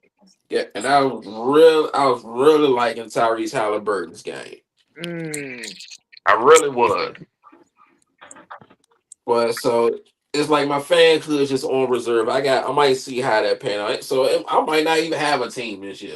You know what? At this point, Mill, I would just take a break from the NBA as far as which one to jump on because nothing really has moved the needle per se. To be honest with you. Yeah. Oh, yeah. And then whatever fan base I land on, they ain't gonna like me because you know me, I am the most disloyal NBA fan that's out there. Oh my God. Like I don't care who you. If I don't like my fanhood, my loyalty for you is paper thin. When Jordan left the Bulls, so did I. I mean, I went. Look, I'm the guy that went from the Warriors to the Cavaliers in the middle of the NBA Finals. What? It's still New York basketball over here. Yeah.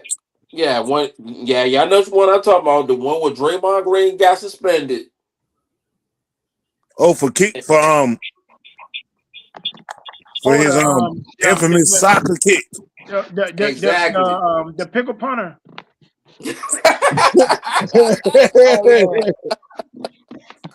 Oh yeah. Hey, you know he picked up a flagrant foul last night for nothing. Oh man. Yes, that one. Hey, is anybody gonna talk about the real number 30 being retired in Charlotte finally? Say what now? Oh, the real Curry? Number 30. What you talking about, Willie? What, Dell Curry? Yep, they finally retiring that number. Wow. Took them long enough. Yeah. And the next number need to be grandmama's. Well, it's 4 jerseys that the Charlotte Hornets need to retire. I tell you what, Muggsy Bogues needs to be. That's what I was about to say. It's supposed to be number 30, number 33, number 1, and number 2. Matter of fact, that whole starting 5 of the Charlotte Hornets, all their jerseys need to be retired. Oh, give me them names again. I'm gonna say it like this: Kendall Gill, Muggsy Bogues, Larry Johnson, Dale Curry, and Alonzo Mourning. All their jerseys need to be in the Raptors. What about Kenny Gaddis? I ain't care too much for him. Glenn Rice. Well, yeah, Glenn can go there. Oh man. Give me Glenn. If it had to be a 5, give me Glenn Rice over Kendall Gill. No, it won't no better Charlotte Hornets team than that original 5 that they had with Kendall Gill, Muggsy Bogues, Larry Johnson, Alonzo Mourning, and Dale Curry. They had a guy. They won't do it because his life got cut short. But Bobby Phills, was a player that I think would have been headed in that direction if he I ain't remember Bobby Fields. He played for get UVA. he got killed in that Oh day. yeah, in the car accident.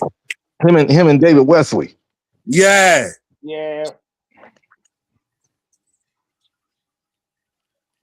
Time this game come on. It's hey, It's on now. hey, why you tripping? David West had a solid career in Charlotte too. They didn't have some good players there.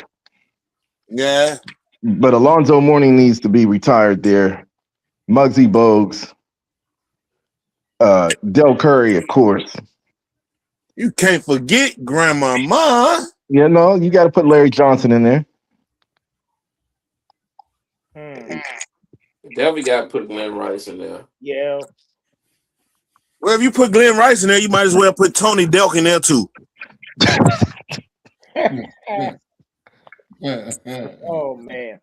You laughing, but Tony Delk was a problem with him and Glenn Rice together in Charlotte. Yeah, that's true. But I say out of all of Glenn Rice was the best shooter. Oh man, that dude was money. No boy. He wasn't a better shooter than the original number 30. Debatable. Ain't nothing to debate about. Both of them was money. Ain't nothing to debate about. Who got the most 3-pointers? Mm-hmm. Glenn Rice ain't nowhere close to Dale Curry and 3-pointers made in NBA history.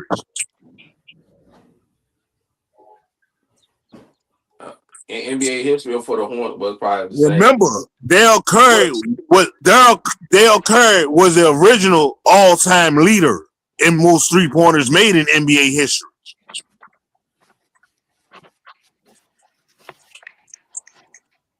See, now we have the Jordan T-Mac conversation.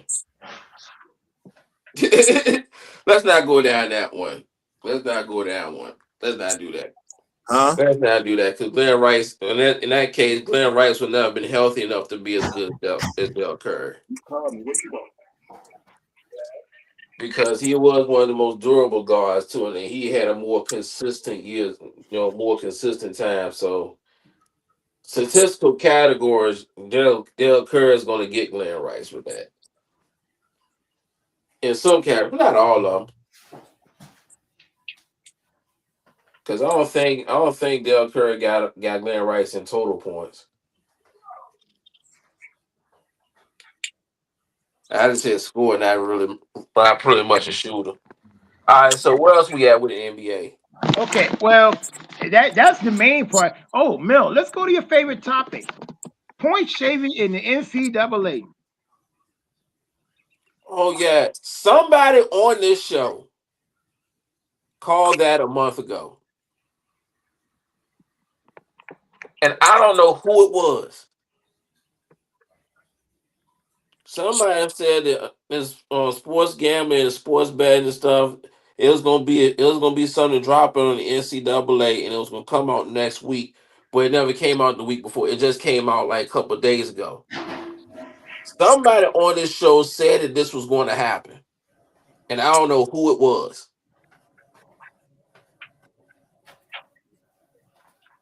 Does anybody remember? Ooh, it could have been Mark. Who knows? I need to know It wouldn't surprise me. I need to know who was that. Or it could maybe Derek. I don't know. You got the article up, Calvin? I gotta pull it up.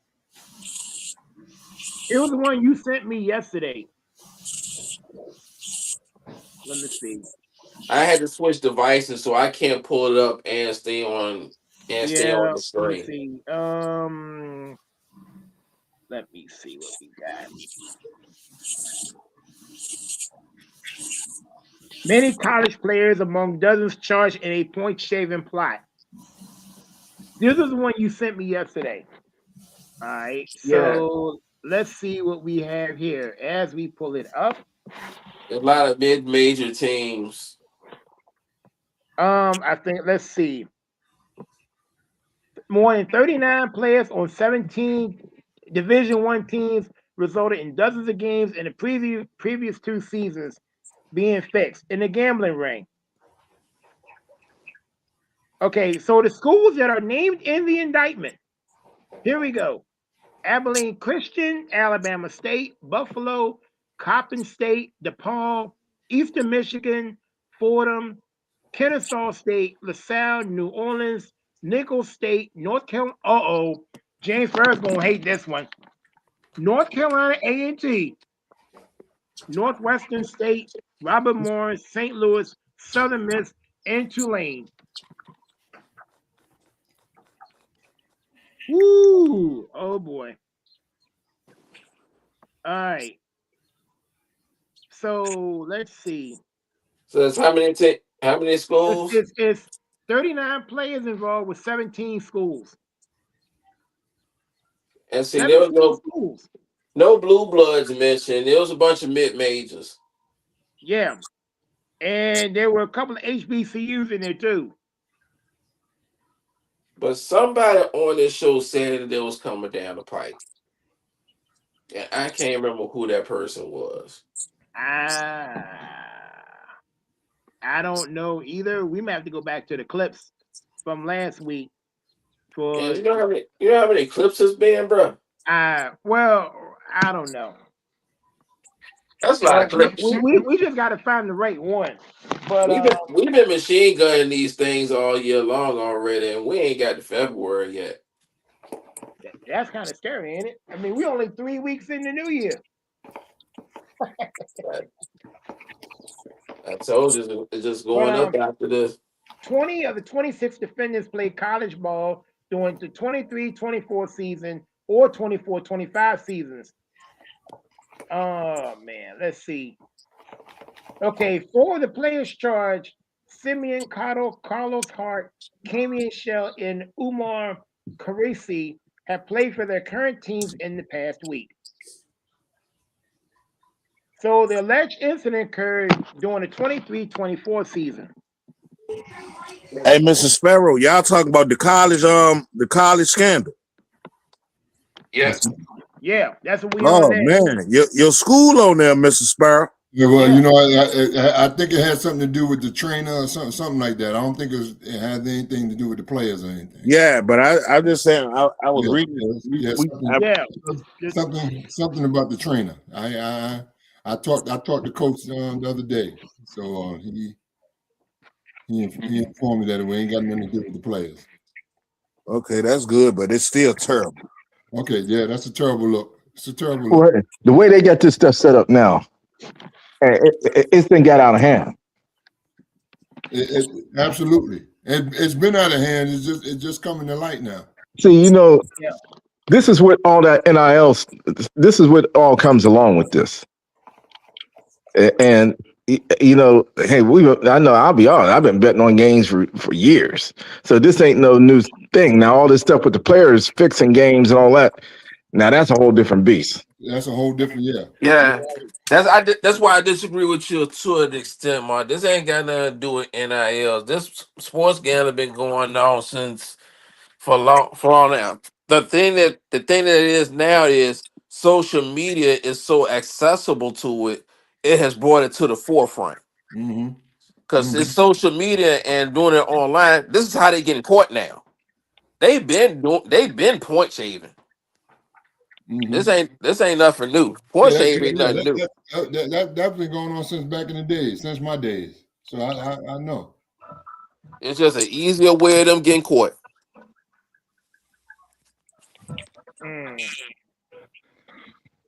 Yeah, it's a mess. With the NIL stuff, there's more money to spend and more money to get caught with.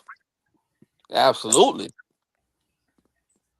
But this is a social media thing. Right. And we're gonna see it's gonna be more down the pike, and I can't wait to see. Oh boy. Because there's gonna be some blue blood. I think there's gonna be some blue bloods involved in this at some point in time. So you think it's gonna be a lot more schools evolve as we sit and wait, right, Mel? Yep. Oh yeah, for sure. So Yep. we just barely scratching the surface. Oh yeah. Oh boy. Oh my goodness. Yeah. Well, here's the main thing. This coming Monday, we got the final championship game. The Hoosiers against the Hurricanes. Who you got? Indiana or Miami? This Monday night. Miami gonna pull an upset. And it's in Miami, by the way. It's in their own backyard. Miami's gonna pull an upset. I tell you what. At beginning of the year, if you'd have took Indiana to win this, the odds was plus 100. 100 to 1.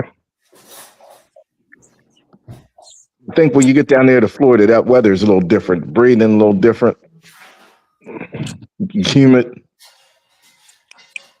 That guy. My heart say Miami, but I'm going with Indiana. Oh boy. Now, When Mark, it let comes me to ask you this. championship games, I can't go against the U. I can't go against you when it comes to championship football, man. It's all about the U. I think this is one of those games where I got a weird feeling. Mark, you're gonna love this phrase.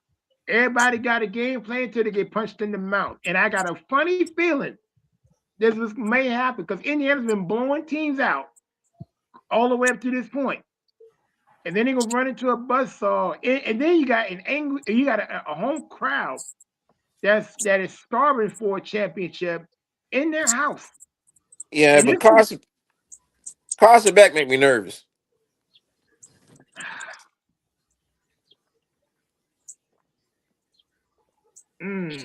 So you still having trust issues with him? Yes. Okay. All right. It's fair. It's fair.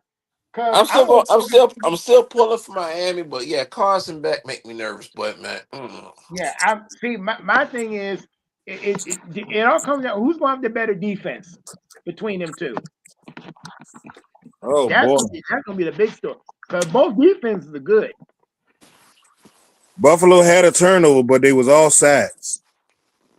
Oh yeah. See. Offsides.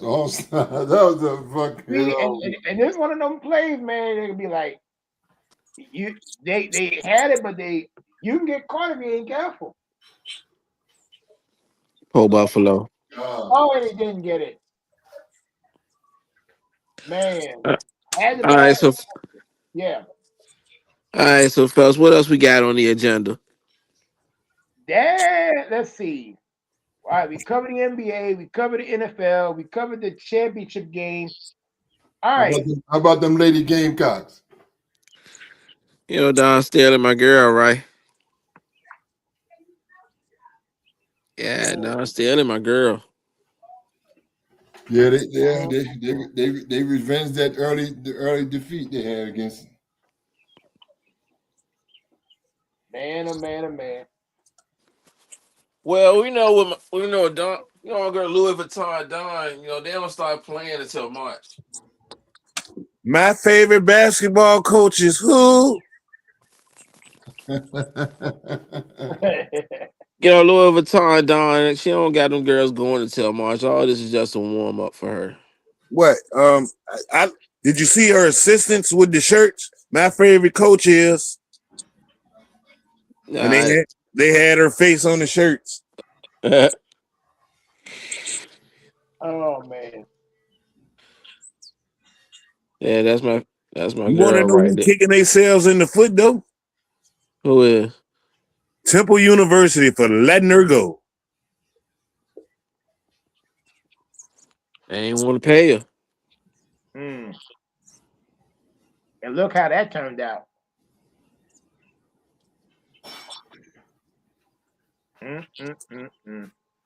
Hey, but you want to know something? What's that? The player of the year in women's college basketball is in Iowa State. That's too early for that, Ro. Hey, I'm calling my prediction early because Hey, that girl that at girl can Iowa ball. State is balling. Yeah, I watched that girl at Iowa State. She tough. Oh yeah.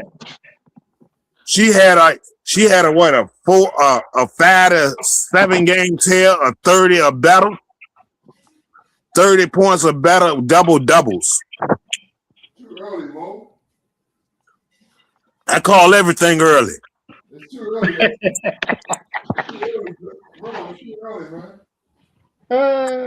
I call everything early, Mr. Spur. I see into the future a little bit too quick. Man,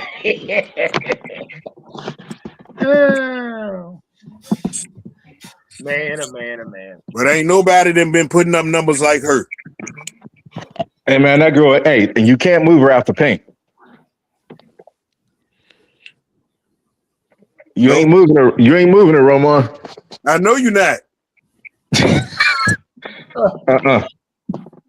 She put you in that spin cycle, and it's over. I ain't never seen nobody with a 3-inch vertical get 12 rebounds. Hey, that little girl barely get off the floor, get every rebound there is. 3-inch vertical. Oh man. Hey man, that lady. Hey, I'm telling you, she like Rick Mahorn.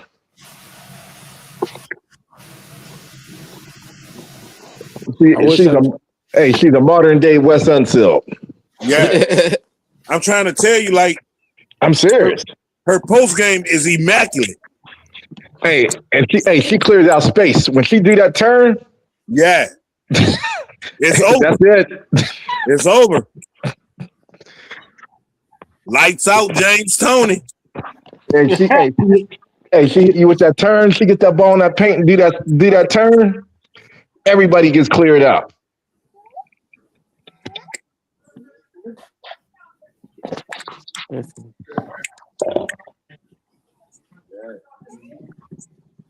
Iowa State women's basketball. What? Yeah. And Denver's up 3-0 on a field goal.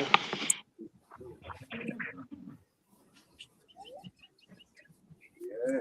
Oh man, oh man. Uh-oh. About to be 5 o'clock. I gotta call Galloway, see where he is, see what we gonna do. What's it? You said Iowa State, right? Yeah. Is her name Audi Ford or something like that, Mark? Or Izzy Ford? How about Audi Suggs or something like that? Whatever her name is. Hey, man, Addie Brown. Nope. Hey, It's Audi Crooks. yeah, there you go. Hey man, that little girl gets up on that paint and do that spin, it's over. And she putting up the same numbers that she put up last year, but they look even better this year.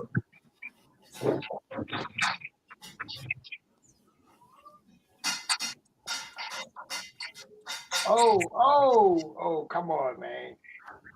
Uh-oh. Buffalo's toting the rock over there. Uh-oh. I told you. I'll be back. I'll be back.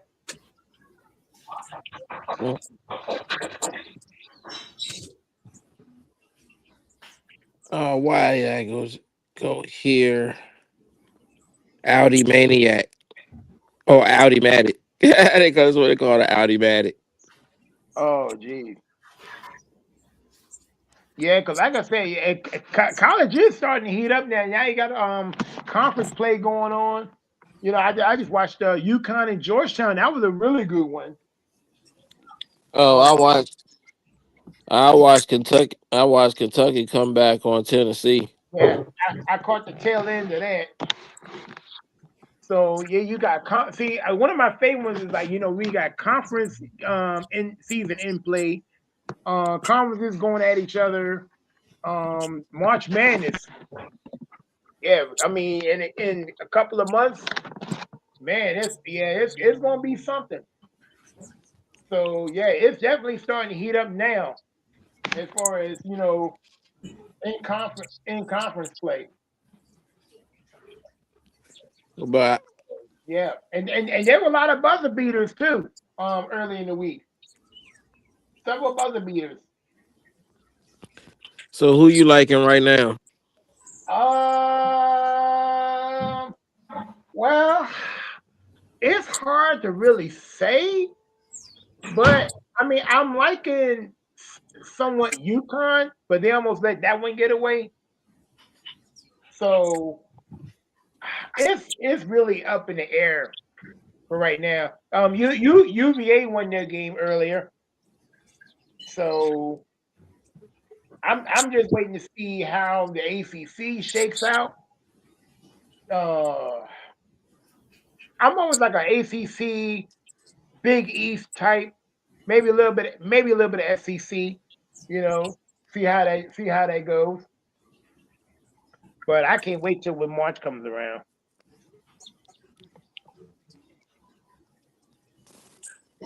But yeah, man. But Didn't I see, didn't I see somewhere they had Duke #1?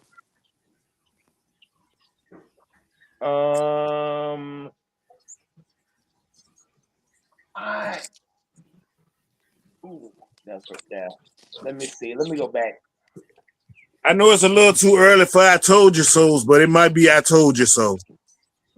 Well, I tell you what, Denver in trouble. His arm. He done. It's his arm. Yeah, he done. Who? Patrick Surtain. He done hit his shoulder. He got that thing where he just lost feeling in his shoulder, down his arm. Yeah. Oh, this season over. Hey, he had that injury a couple weeks ago, didn't he? Yep. Yep. Now he got dead arm. He got a dead arm.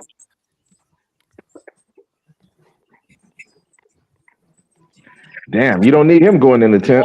That's not a good recipe right there. Woo, buddy. See, you know what?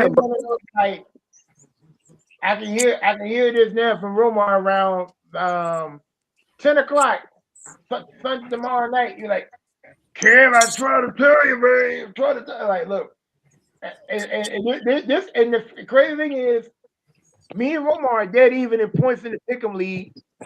So right now, I mean, like, in those games that we obviously on all but one pick. So this could be a make or break between both of us by the end of tomorrow night. Well, you know what, fellas, I ain't gonna lie to you. The highlight of the week for me, I was able to talk to my brother Romar, called him, spoke to him a little bit. I'm just glad he's back in the mix. Oh yeah. We can talk about these games and everything all day long, but to have a brother in arms go down for a minute and see him come back up, that was the most important thing for me this whole week. And I appreciate it, Mark. I'm not gonna lie. I had to call him. I said, "Man, you good?" Because we got a bond. We a family. We a family here. Yeah. And when somebody go down, regardless of where we at in this country, reaching out, making sure everybody's good is the most important thing. Yeah. And my man had me worried. I said, I gotta call him. And I ain't gonna lie. I heard his voice, talk to him, man. It felt like 1,000,000 pounds was off my back.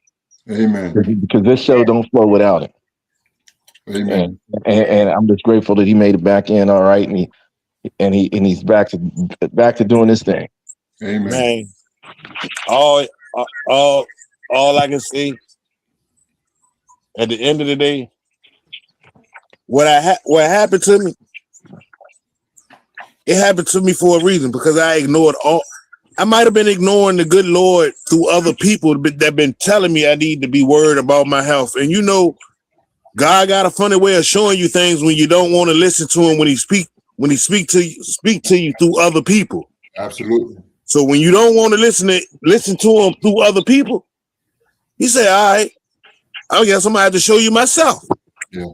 And that's how I took it. Okay. And truly. Well, you weathered the storm. Yeah, and it was an eye-opening experience for me, because the things that I was doing, I have no desire to do right now. Where I was smoking cigarettes, everything, I got a whole pack of cigarettes. Don't have a desire to smoke one. Oh man. I've been around people doing smoking, drinking, all that. You know what I'm drinking while they drinking? I'm drinking water or juice. That's what's up. Man, look, man. That's what's up. That's what's up. Roll on, Like- man. Like I tell you, like, man, when I told the people in the rehab, you got 7 days of my company. That's all you gonna get. They like, how you know you ain't gonna be here longer? Because I'm not gonna allow myself to be here no longer than 7 days. You told me what I need to know. You helped me get to this point. Yeah. I know if I don't help my body, if I don't help my brain help my body, then I'm gonna be stuck where I'm at. That ain't the case. My thing, health is power, bro. Yeah. And that's my motto, man. Health is power, man. You know, sometimes, I mean, I've been blessed to not be in that realm of having any major health scares, but live every day thinking it could happen. So I try to make sure I do the right thing, right, to try to do my best to prevent it from happening. Yeah, and then you know, the best words that they gave me, they was like, we know that you ain't gonna change everything that you do in your life or you was doing before this happened.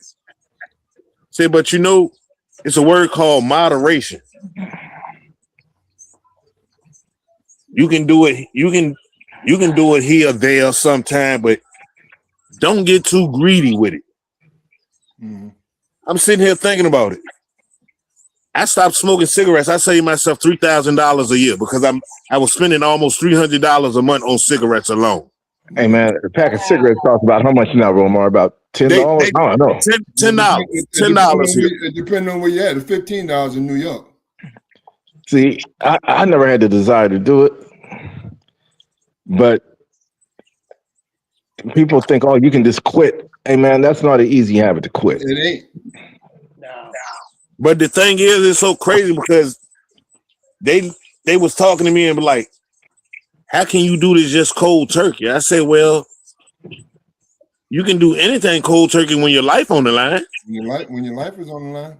Hey man, it becomes a whole different aspect of what's happening around you. Yeah. They be like, how can you have such a strong will? Because I have a strong will to live. I have a grandson. I got a mother.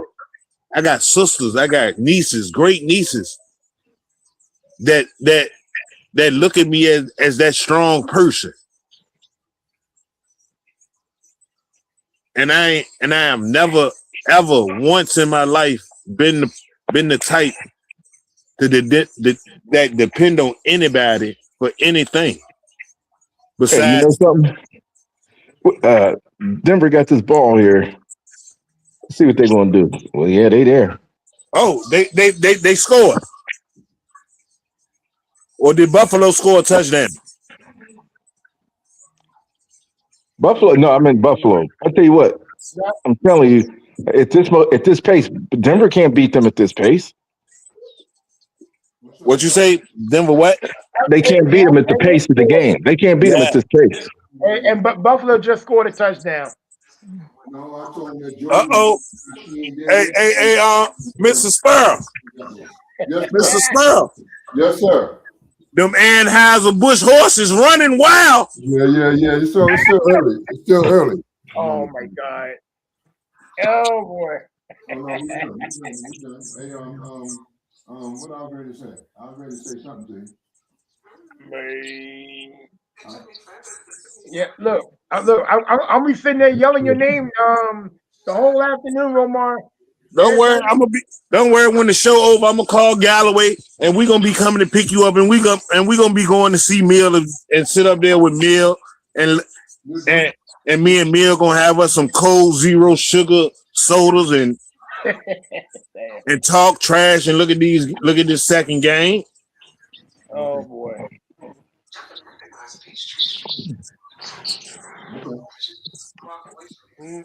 Okay. Man, this McCole Hartman keep getting on championship teams. He find a way to get him a ring, don't it? God. And he catches he catches clutch touchdowns. How does this dude If keep he don't doing catch it? a clutch touchdown, he make an impactful play on special teams. Yeah. I'm like, how does this dude keep doing this? I have no idea. And it's fun. And this is gonna be the part nobody's gonna mention until after the fact. Wouldn't that be funny?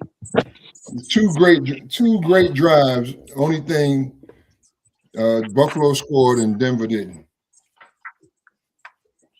Well, They both had yeah, two good touchdowns opening, still gonna be big. two good opening drives, both teams. But Buffalo got 7 and Denver got 3.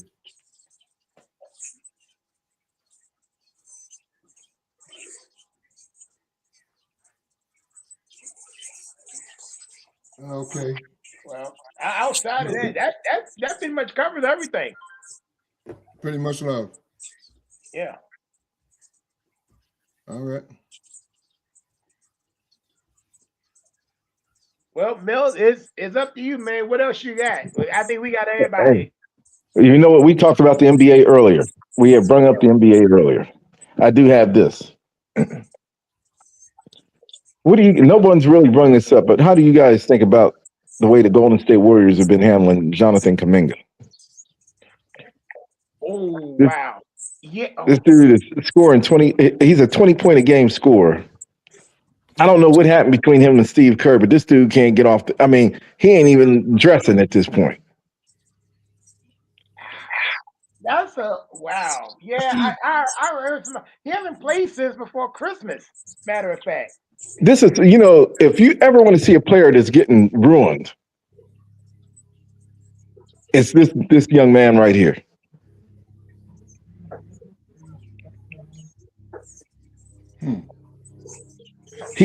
The Warriors won't say anything. Steve Kerr ain't putting this dude in the game. He ain't even dressing. I don't know, man. And when Draymond is saying in the locker room, he is not the problem, then who is? I don't know. It's a messy situation, Mark. I don't know what the deal is with that. It's a lot. It's a lot more to the story than what is being told and whatnot. Because he hasn't played in a month. Hey, now Denver, they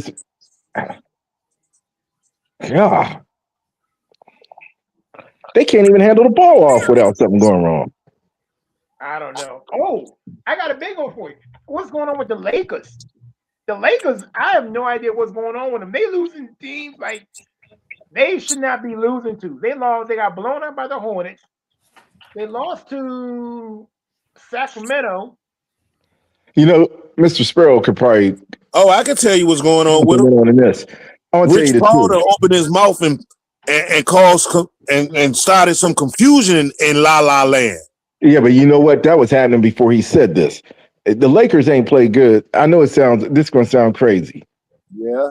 They haven't played good since LeBron came back. I know they don't want to do it, but they're now at a point where they might have to move on from him. Because Austin Reeves comes back. They was playing good. Had it going with Luka. They haven't played good since he came back. LeBron, it's all right to come off the bench, LeBron, at your age, man. You done served the game well. Sit your ass down, and when they need you, come on in. Yeah, you already got your podcast. What more do you want? You got your co-host from your podcast show as your coach. Put your pride aside and stop thinking you need to start at this age, man. As long as you've been in the damn league. You know something though? And here's the problem. Also, he done been in the game too long. Rich Paul needs to know when to be quiet too. Yeah, man. I know the love of the game. Hey, look, when you're that kind of guy, you hate to leave the game. But man, come on, man. Come on, man. I tell you what's going to be an ego breaker for him. I don't think he's going to make the All-Star team this year. And if he does, he does. I have nothing against him. But They're gonna vote him in. he ain't played enough. Yeah, they're gonna. Yeah. He's gonna You get know, LeBron's exception rule. Yeah. well, you know something. I put it to you like this: is this like they was talking about Anthony Davis? Kendrick Perkins said something that made me laugh, but I agree with him. They said, you know, they need to really do. They need to do research on this dude's body. Because ain't no way a dude this big, built like this, he is that fragile. He's soft as hell. I mean, well, I tell you what, I'll say this: that Mr. Sparrow, when you go from 6'1" to 6'11" in the summer, it's kind of hard not to expect your body to not be fragile. yeah, but that was 20 years ago. He didn't mature into a grown man. And he still ain't drunk enough milk. He ain't got no damn work ethic, man. I don't think milk will make a difference in this case. And I'll tell you something else. It's at a point where, and I'm serious, I say this, and younger players, probably younger guys, get offended. They couldn't have played in the 70s and 80s. Ain't no way. I mean, those were real men. And to me, it's the disservice to the men like Mr. Sparrow and Mr. McAdoo and men in that era. Those were men. Those were grown men. What we seeing now is to me, is this an extension of AAU? I mean, there's no toughness. They get scratched, they out for 2 weeks. I mean, it's a mess. It's a pure mess.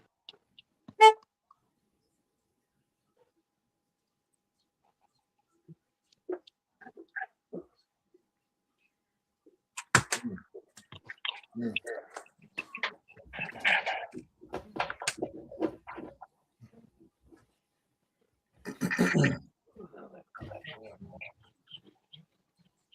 Yeah.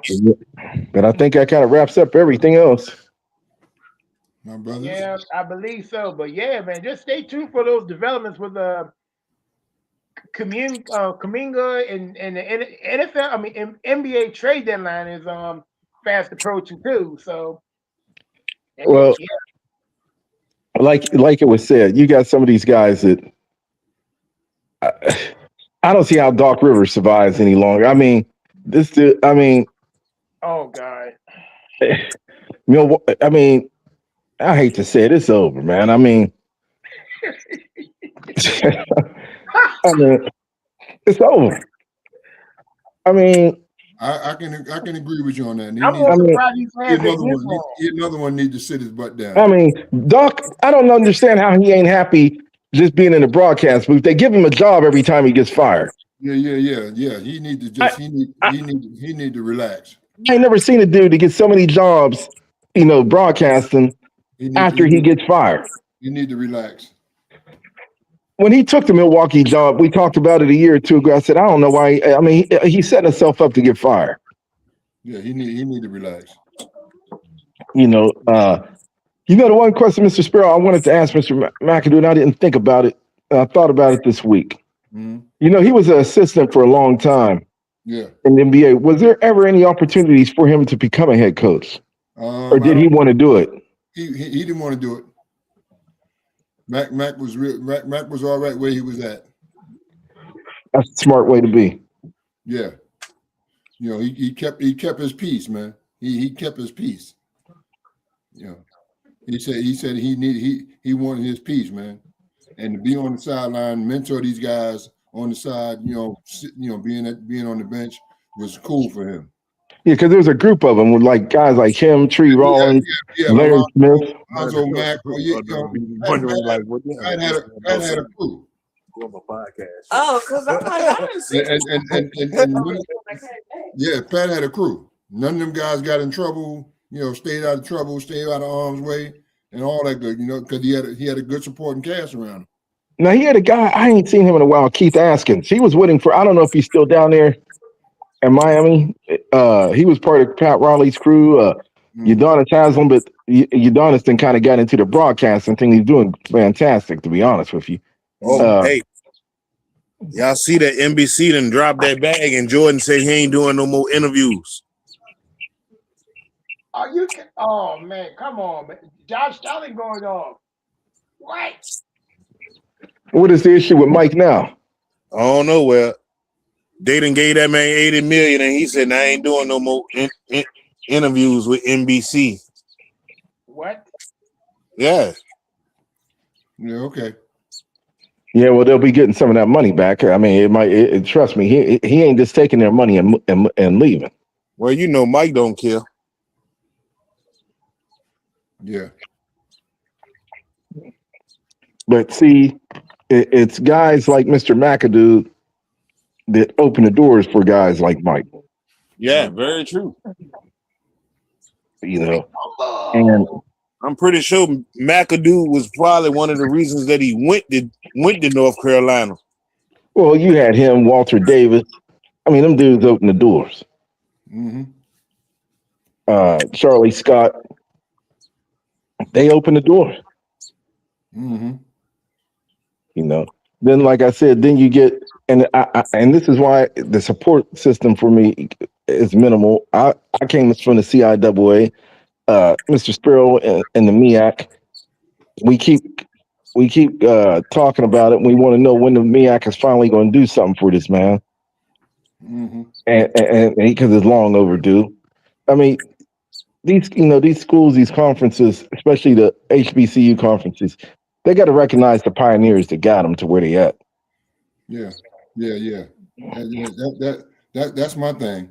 You know, that's what I'm going to be promoting. I got somebody at the table for me right now, so we're gonna see what happens this year. Buffalo has fumbled the ball. Look like. Yeah, we're gonna. Yeah, they sent me paperwork. I'm on the list. You need to be on. You should have been in. I'm on the list. I'm on the 2020. I'm on the 2026 list for 2027. So we'll see. No, they need to do something. They just sent me an email about the next nominees. So we'll see. Well, we're gonna if do you it. get in, let us know because we will be there to see your introduction. Well, I'm gonna partner with Mill, and we're gonna start inquiring to why this needs to happen. Yeah, we'll see. I'll keep you updated on it. I'll let you know when we need to raise hell. Okay. Well, yeah, please let me know because I got the right crew. They don't know. I got aces in the hole right now. That needs to happen. I'll go down there on the campus. I got my crew right here. Shoot, they right there in Virginia. I'll go down there on the campus and raise it. Right there. So yeah, Now let me ask you, Mr. Sparrow, did you ever have the opportunity to play against Marvin Webster? I was a freshman. He was a senior. We beat them in the championship down there in Baltimore my freshman year for the MEAC championship. Okay. The human eraser. Yeah, you know what's crazy? His son went to Temple, and I think they both passed. Well, the son passed away playing. Wow. Yeah, he had a son that was like around the same height. In the late 90s, early 2000s, that went to Temple to pass, and then Marvin went. I said, wow. Yeah, the human eraser. You know, it's weird because when he came into the league with the Denver Nuggets, he wasn't developed. But by the time he got to Seattle, man, he was a bad dude. Mm-hmm. Yeah, man. You ain't going in there. You ain't going there any old kind of way on him. I tell you that. He's scraping stuff off the backboard. You know, I know when my sister went to Morgan, I think he had just left, but they had a couple guys there who was pretty good. I remember there was a guy there named Garcia Hopkins, I think. Garcia Hopkins? Yeah, it was at Morgan that they say was pretty good. Yeah, they had a nice crew, man. Billy Crum, Marvin Webster, Eric Pencil, Eric Evans. Yeah, Eric the Pencil Evans. Yeah. Yeah. Me and him was overseas together.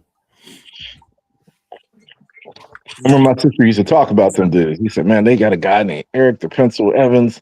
Mm-hmm. Yeah, man. It's amazing that the talent that comes out of those schools that people never really get to see. Yeah. Oh, yeah. And it's crazy because I was looking on Prime today and they got a game on with Kentucky State and Central State. You never would have seen that before. Never. The two black schools being able to see that. But the coverage they getting right now, man, I'd have shown up. I probably would have put through my name in the draft. Well, you know something? It's crazy because a guy I grew up with, his son played football there. It's been about 5 years ago now, at least. And man, he was the best receiver in college in football, but he didn't get the coverage. Elijah Bell. Yeah, that coverage meant that's big time right there. And I think he might have got a shot in Seattle or something like that. But how do you? I mean, he got MVP in the Celebration Bowl. He did everything. Didn't get a sniff from the NFL. Yeah, it's all about coverage, man. And yeah, that coverage can do a whole lot. That's all about coverage. And back then, black schools wasn't getting in no damn automatic bids to no doggone team. They were barely getting put in the newspaper. Yeah. I was blessed to go to the NIT my sophomore year. Now they getting automatic bids. You know what I mean? Like you win the tournament, you in. You know, in the late 90s, Coppin State was getting some NCAA bids for a minute. I don't know whatever. I mean, with Joe Pace. Yeah. Hey, you know what? They had an article about that dude, Joe Pace, I seen a couple years ago where he was up in Seattle. I think he might have passed. Yeah, he did. I'm in touch with that whole crew when he transferred to Mount Eastern Shore. Reuben Collins and Joe Pace and Talvin Skinner and Billy and William Nelson. I remember Talvin Skinner. That's when they went to they the first HBCU to ever be invited to the big dance. Boy, I haven't heard that name in a long time. Skinner. Hey, he was tough. Talvin Skinner. It's funny because Mr. Sparrow was talking, and I said when my sister is at Morgan, I heard the Garcia Hopkins guy, then Eric the Pencil Evans. I didn't even want to mention him because I didn't figure I didn't know how. I said maybe that name might not even come up. That's one of the first names he mentioned. Mm-hmm. But them schools had some players. You remember at Union, William, we had Keith Valentine. Mm-hmm. Oh man. Hey guys, Denver just scored. Now it's 9-7, 9:33 to go in the second quarter. So what did you guys think? I'm still sticking with Denver. Ro, where you at, Ro? I'm right here. That ain't nothing. They about to go. Buffalo about to get the ball and go down there and go up 14-10. This gonna be one of them games where the last team with the ball gonna win. I'm serious. That Buffalo meat, man. You know what I mean? Man, don't worry. Josh Allen about to get the ball back, and them horses about to run wild again. Them Anheuser's. That's okay. We'll see. Okay. Hey guys. All right. So what else we got? We close out today. Anything? Let's go around the board right here. I think that's it. All right. Hey, James. Yes, sir. The Bird, man, we really appreciate you coming on each and every. You know, you get an invitation every Saturday anyway. This family, man. You always got a seat at the table, man. My family, man. Right. Any last words, Mill? Where's Mill? Mark, any last words? Yeah, well, I mentioned it earlier. You know, the key to my week was being able to speak with Romar, making sure he was good, and him been back in studio. That was the most important.